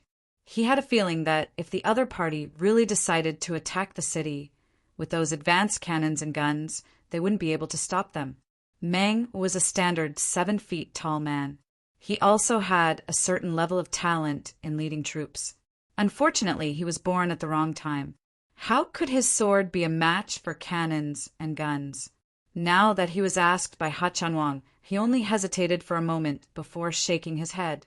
He spat out 3 words with difficulty. "We can't defend it." "That's right, we can't defend it. Although there are 380,000 soldiers in the city, there are still 600,000 civilians. The daily expenditure is huge. Now that the people are in chaos, once the siege starts, no one knows what will happen. Since that is the case, why don't we negotiate while we still have the strength?" He seemed to be talking to himself, but also seemed to be talking to Menghua. In short, he was not prepared to continue fighting. He was prepared to negotiate, and he hoped that Meng would take the initiative to take on this task. Meng was a smart man. Apart from his own efforts, there was also a benefactor who appreciated him. That was the captured Prime Minister Hammond. Now that the benefactor was in trouble, it was already a miracle that he was not implicated. How could he still dare to bargain? This general is willing to cooperate with the great general's orders. Good. I didn't misjudge you. Then I'll leave the task of negotiating outside the city to you. Of course, I will also negotiate with the 5-star army's diplomatic group inside the city. Let's work together to turn the tide. What do you think? Seeing Meng was so sincere, Chun Hong was naturally happy. Amidst his happiness, the twitching of the corner of his eyes showed his killing intent. Meng was someone recommended by the Prime Minister. He would not put such a person in an important position. On the contrary, he would only find an opportunity to kill him. As long as the negotiation task was not completed, he would have a reason to act. Perhaps it was because of this that Meng was so tactful. Even though he knew that the chances of negotiating were slim, he still wanted to try. What happened next was a tragedy. Meng led a group of over 100 people out of Bangkok to the 5-star Army's barracks and was successfully instigated to defect. The person who acted was Beta Persei, who had always been by Yang Chindong's side. According to the young master's plan, he first helped Meng analyze the situation, especially standing in Meng's position and talking about many things that might happen in the future. Then he promised that as long as Meng was willing to surrender, not only would he be able to become a general of Siam in the future, even his noble Prime Minister Hamad, who was locked in prison, would be able to become the deputy governor of Siam. Smart people naturally knew how to choose, and Beta Persei was so considerate of him. Meng, who was already at the end of his rope, had no other choice. Thus, after staying in the 5-star Army's barracks for 5 days, he returned to Bangkok. He only said that the other party disliked his position and needed someone more powerful to negotiate. Then he returned to his post. Meng actually came back alive, which was somewhat beyond Chun Huang's expectations. After knowing the 5-star Army's attitude, he was completely terrified. In short, he did not have the courage to go to the 5-star Army's barracks to negotiate. Previously, he had lied to them about Tong Si, so what could he say now? The 5-star Army's siege was still ongoing, and it was only a real siege. They did not intend to attack. After the initial fear, Ha Chunwang became lively again. He made a public statement that although the 5-star Army was strong, but facing the 400,000-strong army of Bangkok, they did not have the strength to deal with it. Therefore, there was no need for everyone to panic. As long as time passed, the surrounding countries and factions would definitely step in, and the matter would be resolved. When Ha Chunwang's word spread out, it did indeed give the panicked hearts of the people in the city a dose of tranquilizer. Everyone was no longer so afraid. However, the streets began to become chaotic, especially the food in the grain stores, which doubled. There was no other way. No one knew how long this siege would last. Food was the most important thing to the people, so they had to prepare more food. This kind of behavior quickly made Bangkok fall into an extremely awkward situation. No one actually attacked the city, and it was chaotic internally. This really made people not know what to say. Yang Chindong did not have anything to say. His attention was now split between MLL Island in the south and Yunnan in the north. The siege of MLL Island had lasted for more than half a year. The so-called king of Dafei, Abu Bakr, had also been trapped in the capital for half a year. After a long siege, the internal chaos had become prominent. It was only a matter of time before they were captured. However, the changes in Yunnan in the north were somewhat unexpected. Under the pincer attack of Nanming and Shiping King, Zhu Huichen finally could not hold on. Then he did something that many people did not expect. He actually contacted the Bangla Kingdom and asked them to send troops to help him attack Shiping King's troops. He also promised that all the captured territory and population would be handed over to the other party, and he would not receive any benefits. In order to survive, Zhu Huichen did not hesitate to betray the interests of his ancestors and even the dignity of the Han people. Such a good thing made the Bangla Kingdom tempted. As the saying goes, if you don't take advantage of benefits, you are a bastard. They really sent out a general, Rajiv, to lead 100,000 troops through the barren mountains and entered the strategic town behind Yunnan to launch a fierce attack. As soon as 100,000 Bangla people appeared, Shiping King Mubin was caught off guard. Without any preparation, he repeatedly lost Jiangtu City, Manmo City, and other strategic towns.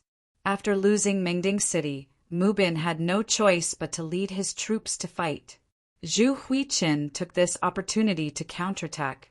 Shiping King's army was defeated. They abandoned their base in Kunming City and fled to Kelisai. Then, letters of request for help were sent to Nanming and the Five-Star Army.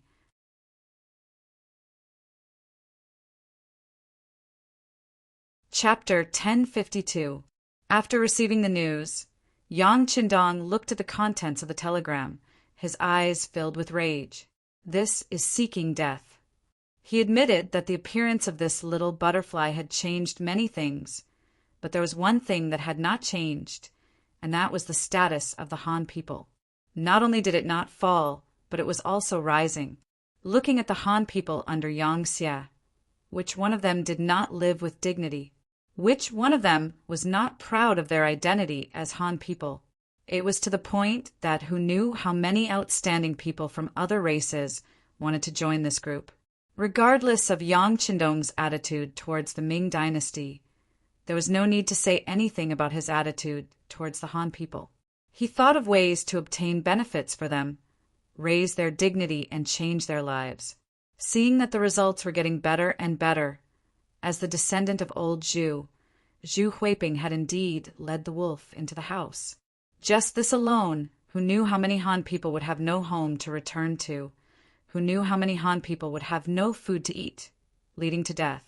Yang Qindong, who attached great importance to the Han people, very quickly gave the order to have the 7th Division, the Heavenly Strategy Division, who was left behind in Yunnan Province, immediately rush to Langshan and advance 100 li forward to receive all the Han people who had no home to return to due to the chaos of war. He also requested the provinces to take out a portion of the surplus food and send it to the 7th Division to ensure that none of the Han people who rushed over would have problems due to hunger. Under such a decision, who knew how much money and resources would be wasted, but Yang Qindong still did it without hesitation. A person living in this world had to have some goals, some perseverance, so what if he had to pay a price for it? Yang Qindong's words were orders, and they had to be completed without any hesitation. Immediately after the telegram was sent out, the provinces began to move. Telegram to Ma Dali, Menghua, and the relevant intelligence personnel hidden in the city. I will only give them 5 days. After 5 days, we will launch an attack on Bangkok. Yang Qindong did not want to wait any longer. Based on the current situation, the besieged Bangkok would collapse in at most half a year due to the lack of food. However, the unexpected appearance of the Bangladeshi soldiers had ruined his plan, and he could not continue to wait. Within Bangkok, Meng was currently standing in the air in his own courtyard. It had been a few days since Meng had returned to the city. Other than reporting the progress of the peace talks, he had been cooped up in the house and had not gone out. He knew very well that he was in the way of some people because he held military power. This time, it was obvious that they wanted to kill him with a borrowed knife and punish him for his crime. Fortunately, the Five-Star Army didn't want to make things difficult for him. After keeping him for no use, they let him go. Then, he found an excuse to get away with it. However, this didn't mean that he was fine. On the contrary, if he didn't know how to restrain himself, he was afraid that there would be bigger problems coming for him. For this reason, he decided to give up his power and stay in seclusion. This way, some people should be able to let go. He had been busy all this while. Naturally, he was not used to stopping abruptly. However, what made Meng even more dissatisfied was that the streets were too chaotic. Even if he stayed in the courtyard, he could still feel it. He heard from the servants that due to the city gates being sealed, the prices of goods were constantly rising. Some poor people could no longer afford to live, and there were even cases of robbery on the streets. This was why it was so chaotic. There are so many soldiers in the city. Don't they care? Hearing this answer, Meng's face was full of disbelief. He couldn't understand. With nearly 400,000 Siamese soldiers in the city, how could they cause such chaos? Soldiers? Many of the robbers are actually soldiers in disguise, the servant said with a snort of contempt. Mang's face immediately turned ugly. He almost forgot that soldiers were not treated well. It was a time of war. How many rich families were willing to send their children to join the army? In order to survive, they had no choice but to do so. When he thought about how even soldiers were robbing on the streets, Meng could imagine how chaotic the city was. From this, he was even more certain that surrendering to the 5-star army was the right choice. At least, if they wanted to solve this chaos, only they could do it. His mentality had changed. When Yang Qindong's order was secretly sent to his residence by the CIA, Meng decided to cooperate with him. This was also for the sake of fewer Siamese civilians. After all, he couldn't see any hope in the current Siamese government.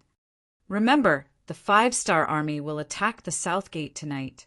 When you hear the sound of cannons, it's time for you to take action. After the messenger reminded him, he walked out as a delivery man. Looking at the messenger's back, Meng's heart was filled with emotions. Since the beginning of the war, Bangkok had been searching for dangerous people in the city. More than half a year had passed, and these people were still in the city. If it was just luck, it wouldn't be reasonable.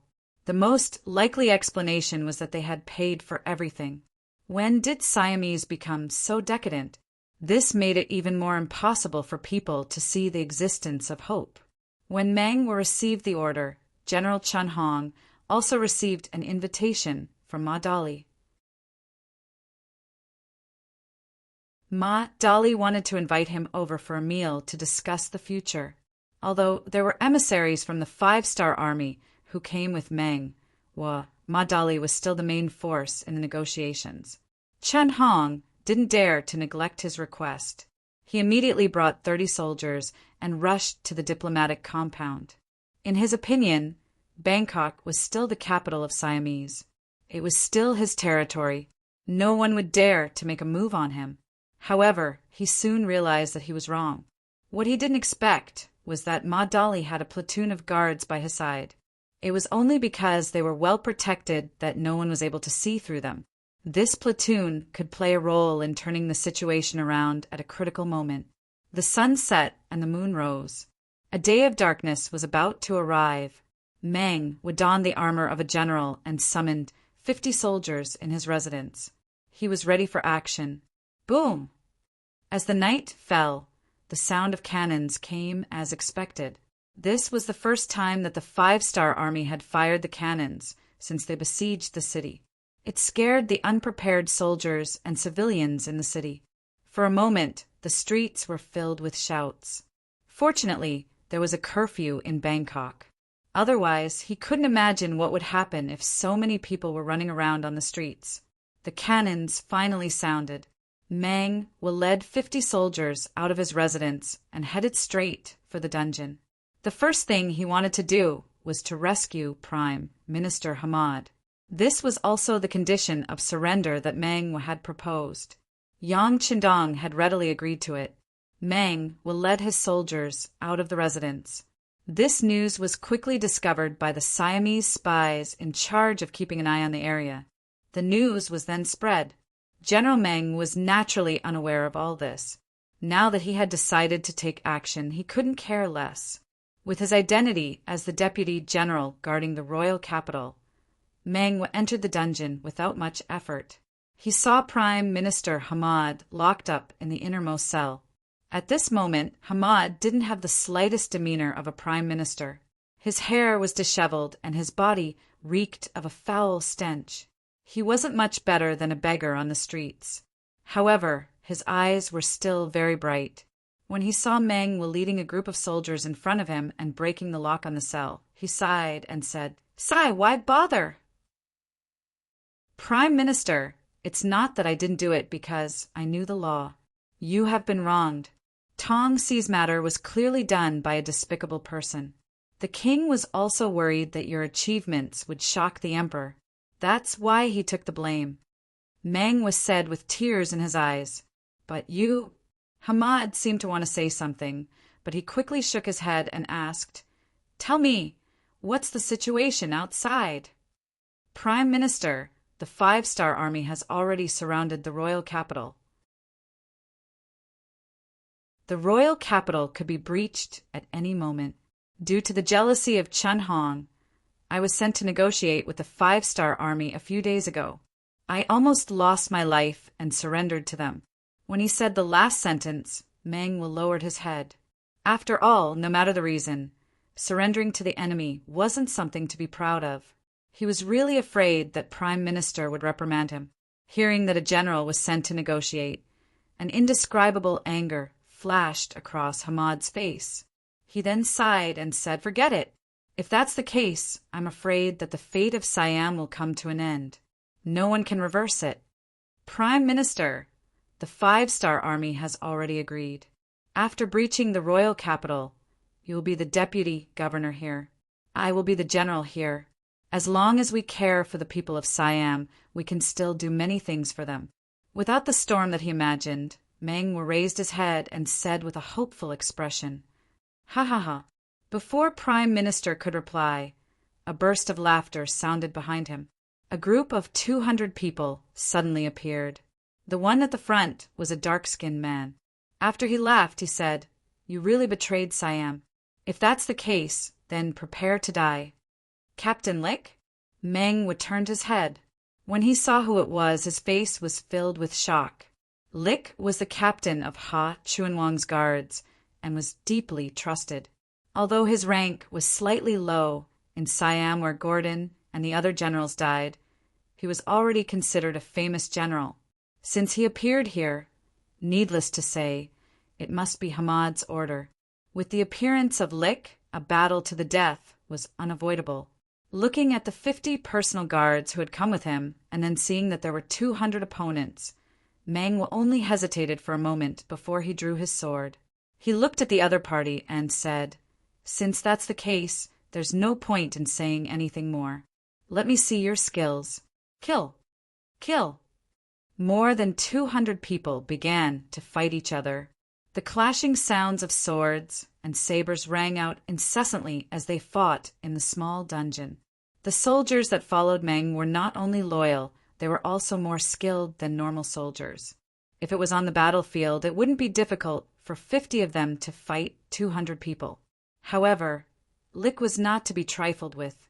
The 200 people that he brought this time were also veterans of the battlefield. They had the ability to fight 1 against 2.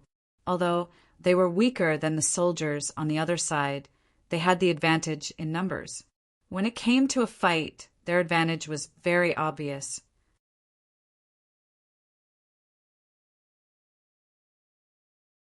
Chapter 1053. With 4 against 1, it didn't take long for over 20 of Meng's personal guards to die. Moreover, they were constantly forced to retreat.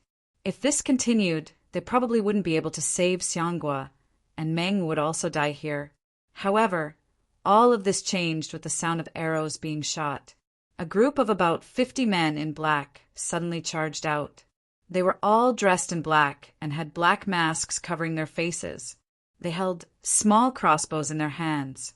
With just one wave of attack, they killed dozens of Siamese soldiers and opened up a bloody path for the Siamese soldiers. Using this opportunity, Meng led the remaining soldiers out and met up with the men in black. It was also at this moment that Meng saw clearly that the leader of the black-clothed group was actually a woman. Although he couldn't see her face, clearly due to the black cloth covering her face, he could still make an accurate judgment based on her figure and voice. "General Meng, we are here on the orders of the 6th young master to receive you. Leave this place to us. Go to the east gate first and open the gate. Right, this is for you. It will help you." The woman in the lead was the person in charge of Bangkok, Chingxi. As she spoke, she placed a sword in Meng's hand. This is Chun Hawang's sword." Meng was shocked when he saw the sword in his hand. "That's right. Chun Hong has been placed under house arrest by us. You are now the highest ranking officer in the army. Go do what you should do." Chingxi nodded and then gave the order to the dozens of men in black behind her to kill the enemy. These were all brothers of the CIA's operations team. Before joining, they had all received secret training. In terms of skills, they might not be as good as the Lung brothers, but they were not far off. With the 3-on-3 battle formation, they were confident in dealing with 100 Siamese soldiers. Meng took the sword and looked back at Xianghua Hamad, who had been rescued. He nodded lightly and left with his 4 soldiers. After leaving the dungeon, he rode straight to the east gate. At this moment in Bangkok, cannons were fired from time to time. The soldiers patrolling the streets mostly hid in places they thought were safe. Meng led the 4 riders all the way to the east gate, where they saw thousands of Siamese soldiers standing guard. I was appointed by General Ha Chunwang to open the city gates. Anyone who tries to stop me will be killed. Raising the sword in his hand high up, Meng's shout rang out, causing many of the soldiers guarding the city to be dumbfounded. What the hell was this about opening the city gates? Don't tell me there's no need to continue guarding? A young Siamese general stepped forward and expressed his doubts. Meng did not kill him. After all, the man in front of him was a Siamese soldier. He explained, General Ha Chunwang has received the king's permission to open the gate and surrender. Now, all we need to do is to open the gate. This way, we can avoid dying in the war. I see. After hearing this, the young Siamese general nodded in agreement. Most of the soldiers did not have the confidence to defend a lone city. Although there were many who were not afraid of death, no one wanted to sacrifice their lives for nothing. Now that there was an order from above, no one would defend the city gates. The thick gate slowly opened from the inside.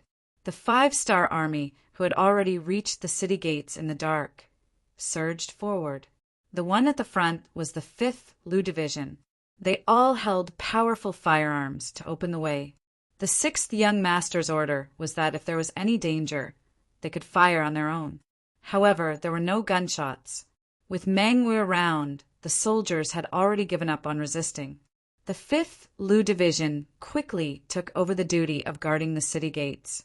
Behind them were the brothers of the 1st Cavalry Division. With Division Commander Tian Hu in the lead, the mighty cavalry entered the city. Then, according to the plan, they charged straight for the capital of Bangkok. Following closely behind was the new army's 1st Cavalry Division. After Division Commander Lu Jua and Meng were met up, they headed towards the northern city gate. They were going to open it up like before and lead the Northern Army's 5-star army into the city. In the diplomatic compound, General Ha Chunwang looked at the sword on his neck with a hopeless expression. Then he looked bitterly at Ma Dali and said, Commander Ma, do you think that by kidnapping me, the 5-star army will be able to enter the city smoothly? Ha Chunwang had only brought 30 soldiers to the compound to express his sincerity. He did not expect that the other party would actually dare to make a move on him. Now he had failed in his own territory. What do you think? Ma Dali answered calmly. He even had the opportunity to take a sip of tea. He looked very confident. A platoon of Lung Fong suddenly attacked and caught Ha Chunwang off guard. The 30 guards he brought with him were either killed or injured. He himself was also subdued and his sword was taken away. In the face of this sudden turn of events, he was naturally stunned. However, he knew that this time there was nothing he could do. Without him as the commander, if the 5-star army really launched an attack, how would he deal with it? Ha Chunwang did not know that the 5-star army had already entered the city. The east and north gates opened without shedding a drop of blood. Faced with the 5-star army entering the city, the streets were already in chaos. Some of the Siamese soldiers resisted on their own without orders. However, most of the soldiers retreated to their barracks. Without orders, they did not know whether they should resist or not. They simply retreated to their barracks and waited for orders. The 1st Cavalry Division that had slaughtered their way into the inner city was like an unstoppable sword.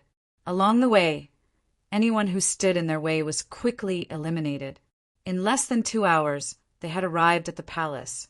At this moment, facing the sudden arrival of the 5-star army, the palace was already in chaos. The 5,000 palace guards who were left behind to guard the palace started a desperate resistance. At the same time, they sent out a call for reinforcements, hoping that reinforcements would arrive before the cavalry breached the palace. However, it was useless. How powerful was the 1st Cavalry Division? When faced with pure cold weapons, even lung phone was no match for them, not to mention the palace guards who were used to living in luxury and were used to being superior. These people were arrogant. It was useful to scare ordinary soldiers. However, when faced with the elite 5-star army cavalry who were used to life and death, they did not even take an hour. After throwing nearly 2,000 corpses, they completely collapsed. Some fled and some surrendered. The king of Siam, Ili Chi, was sitting in the main hall in his royal attire. Beside him stood hundreds of palace guards. However, at this moment, their faces were filled with fear. Obviously, these people knew what they were about to face and were already terrified. However, Ili Chi's expression was calm. After all, he was the king who had founded the glorious era of the great city. He was still very courageous. He even once thought that the glory of Siam was about to arrive. As the king, he had a bright future. However, he had no choice but to meet the 5-star army. The sudden appearance of this army destroyed his original plans for the country and for his life.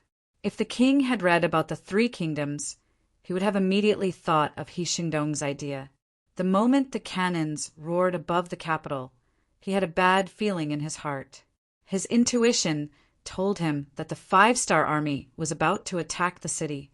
He immediately ordered someone to look for Chun Hong to discuss the upcoming battle of defending the city. Unfortunately, he did not find him. Not long after, news came that the city gate had been breached and the 5-star army had entered the city.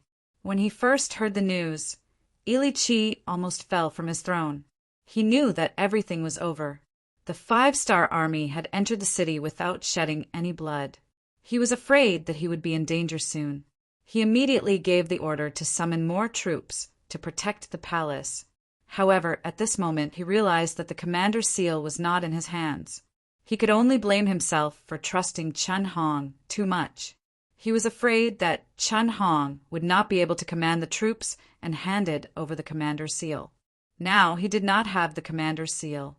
Mobilizing the troops was just a thought. What happened next was very clear. The vanguard cavalry of the 5-star army had arrived. The 5,000 palace guards were defeated in less than an hour. As the king, Ili Chi knew that the situation had changed. However, he did not want to throw away his dignity as the king of the country. Thus, he brought over 100 guards to guard the palace. At this moment, he still had a glimmer of hope. That was that the troops that came to save the king could arrive.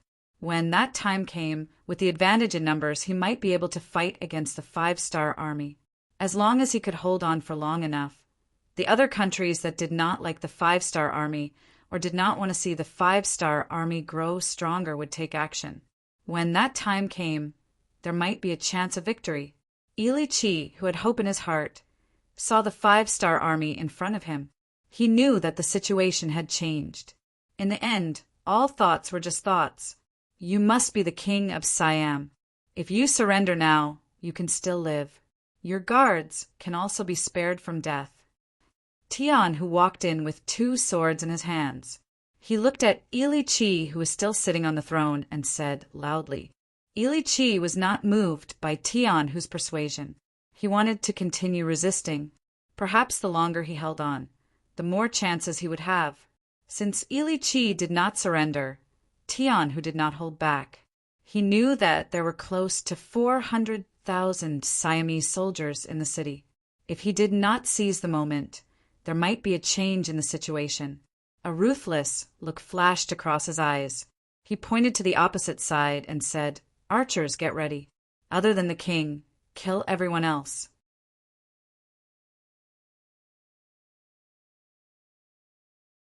Chapter 1054.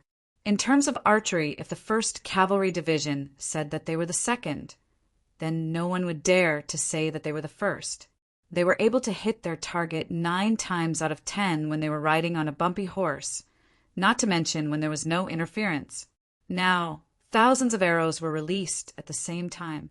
After just one round of arrows, less than 20 of the 100 or so palace guards were left standing. Ili Chi, who was sitting there, was not threatened by the arrows, but at this moment he was still scared to the point that his face turned pale. He was a famous king, and he had also created a prosperous era, but after all, he had not experienced the killing on the battlefield. When he really faced death, he was still afraid. "Don't shoot anymore, this king surrenders." Finally, he could not stand the threat and surrendered. With this shout, the seemingly powerful Siam immediately collapsed, becoming a stepping stone for the 5-star army to continue to rise. The long night finally passed, and the moment the sky slowly brightened, more 5-star army entered the city. Until noon, with the king Ili Chi's declaration of surrender, and the first-grade General Ha Chanwang took out the commander's seal to command the army, Siam immediately became a record in history. Yang Qindong followed the army into the city. This time, he took the risk to enter the city with the speed of lightning. Every step of the plan was very crucial. It could be said that if there was a problem at any step, it would lead to a confrontation between the two armies. If that was the case, he did not know how many days it would take and how many people would have to die to capture Bangkok. Fortunately, all the plans were implemented smoothly, and in the end he still won. As soon as he entered the city, Yang Qindong met the former Prime Minister Hamad and General Ming were in the palace. They would also be important talents who would help him manage and rule Siam in the future.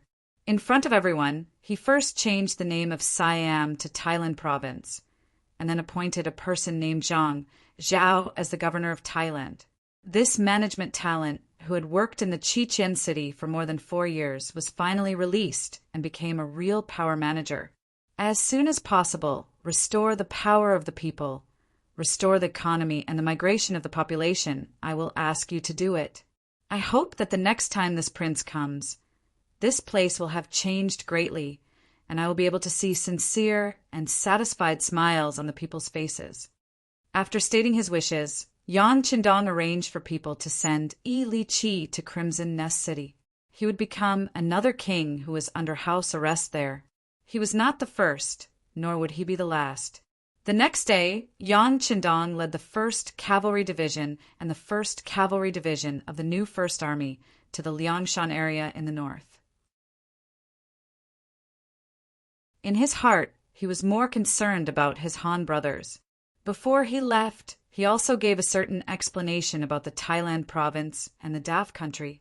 The 1st Sea Division went to the Daf country and surrounded the Daf country's capital with the 3rd Sea Division. The 2nd Sea Division wandered around the Gulf of Thailand to declare the sovereignty of this place and not allow any forces to enter and invade. The 2nd Army Commander Luo temporarily stayed in the Thailand province, together with a coalition of 100,000 foreigners. They were responsible for the security, defense, and the task of reorganizing the 380,000 Siam army. The 6th Division went north to Laos province and cooperated with the governor, Luan Shaochin, to continue to be responsible for the suppression and deterrence of the Awol dynasty. The remaining 100,000 foreigners continued to go north and followed Yang Qindong to the Liangshan area. They were responsible for the possible battle there against Nanming King, Zhu Huiqiu, and the Bengal army. If there was time, Yang Qindong certainly did not want to run around. He would first stay in the newly established Thailand province for a while to stabilize the situation here. Now it was November.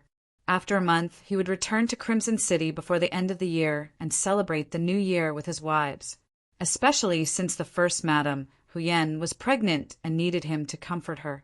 Time waits for no man. The southern Ming matter concerned the safety of too many Han people. He had to rush there and deal with any problems that could happen at any time. The truth was just as Yang Qindong expected. The southern Ming matter was indeed changing. After King Mubin of Shiping was pincered from 2 sides and was forced to retreat to the Kelasai region, King Nanming's army joined up with the Bengal army from the east. With their combined forces, their forces began to grow. Just in Yunnan alone, the self-proclaimed King Nanming, the second brother of Zhu Huiqin, King Guangdong, Zhu Huiqin, had recruited 150,000 soldiers. After absorbing the remaining soldiers left behind by King Mubin of Shiping, in addition to the 50,000 soldiers he had brought with him, his army instantly expanded to 200,000.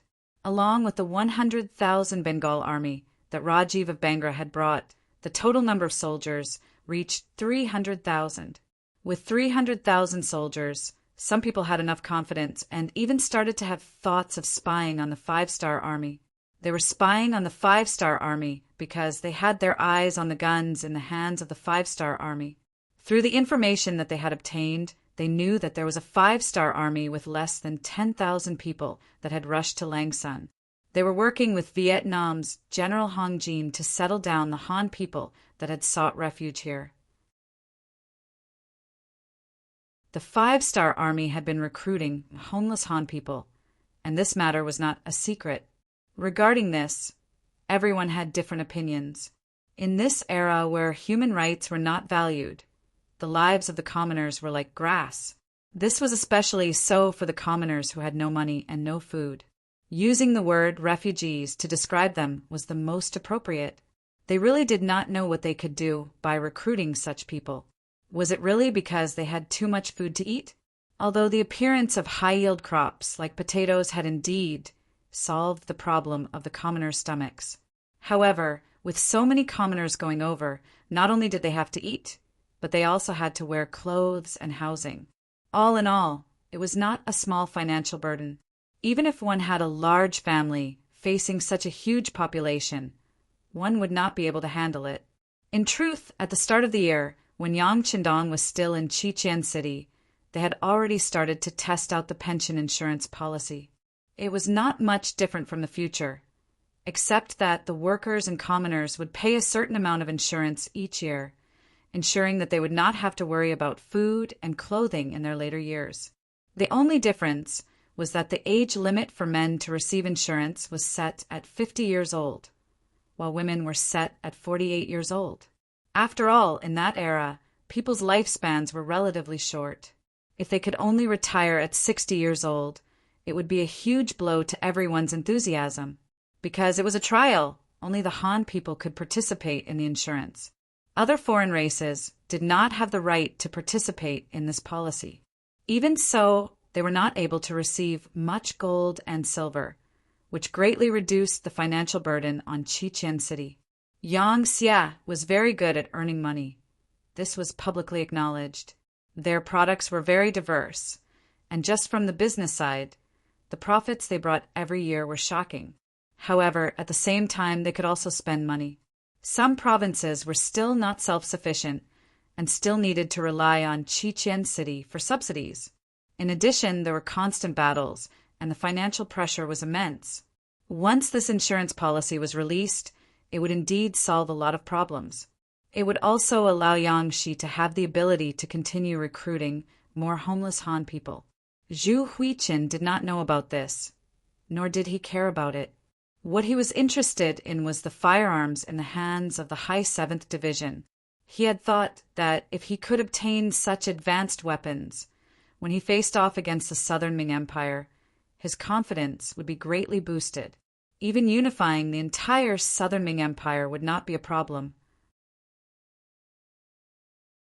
With this thought in mind, Zhu Huiqi looked for General Rajiv of the Bangladesh Army and Wu Yingtu of the Miao province, who followed him to discuss whether they should ambush a 5-star army and snatch their weapons. The three of them gathered together, and when they heard that they were going to face off against the 5-star army, Wu Yingtu, who knew the details, was the first to speak.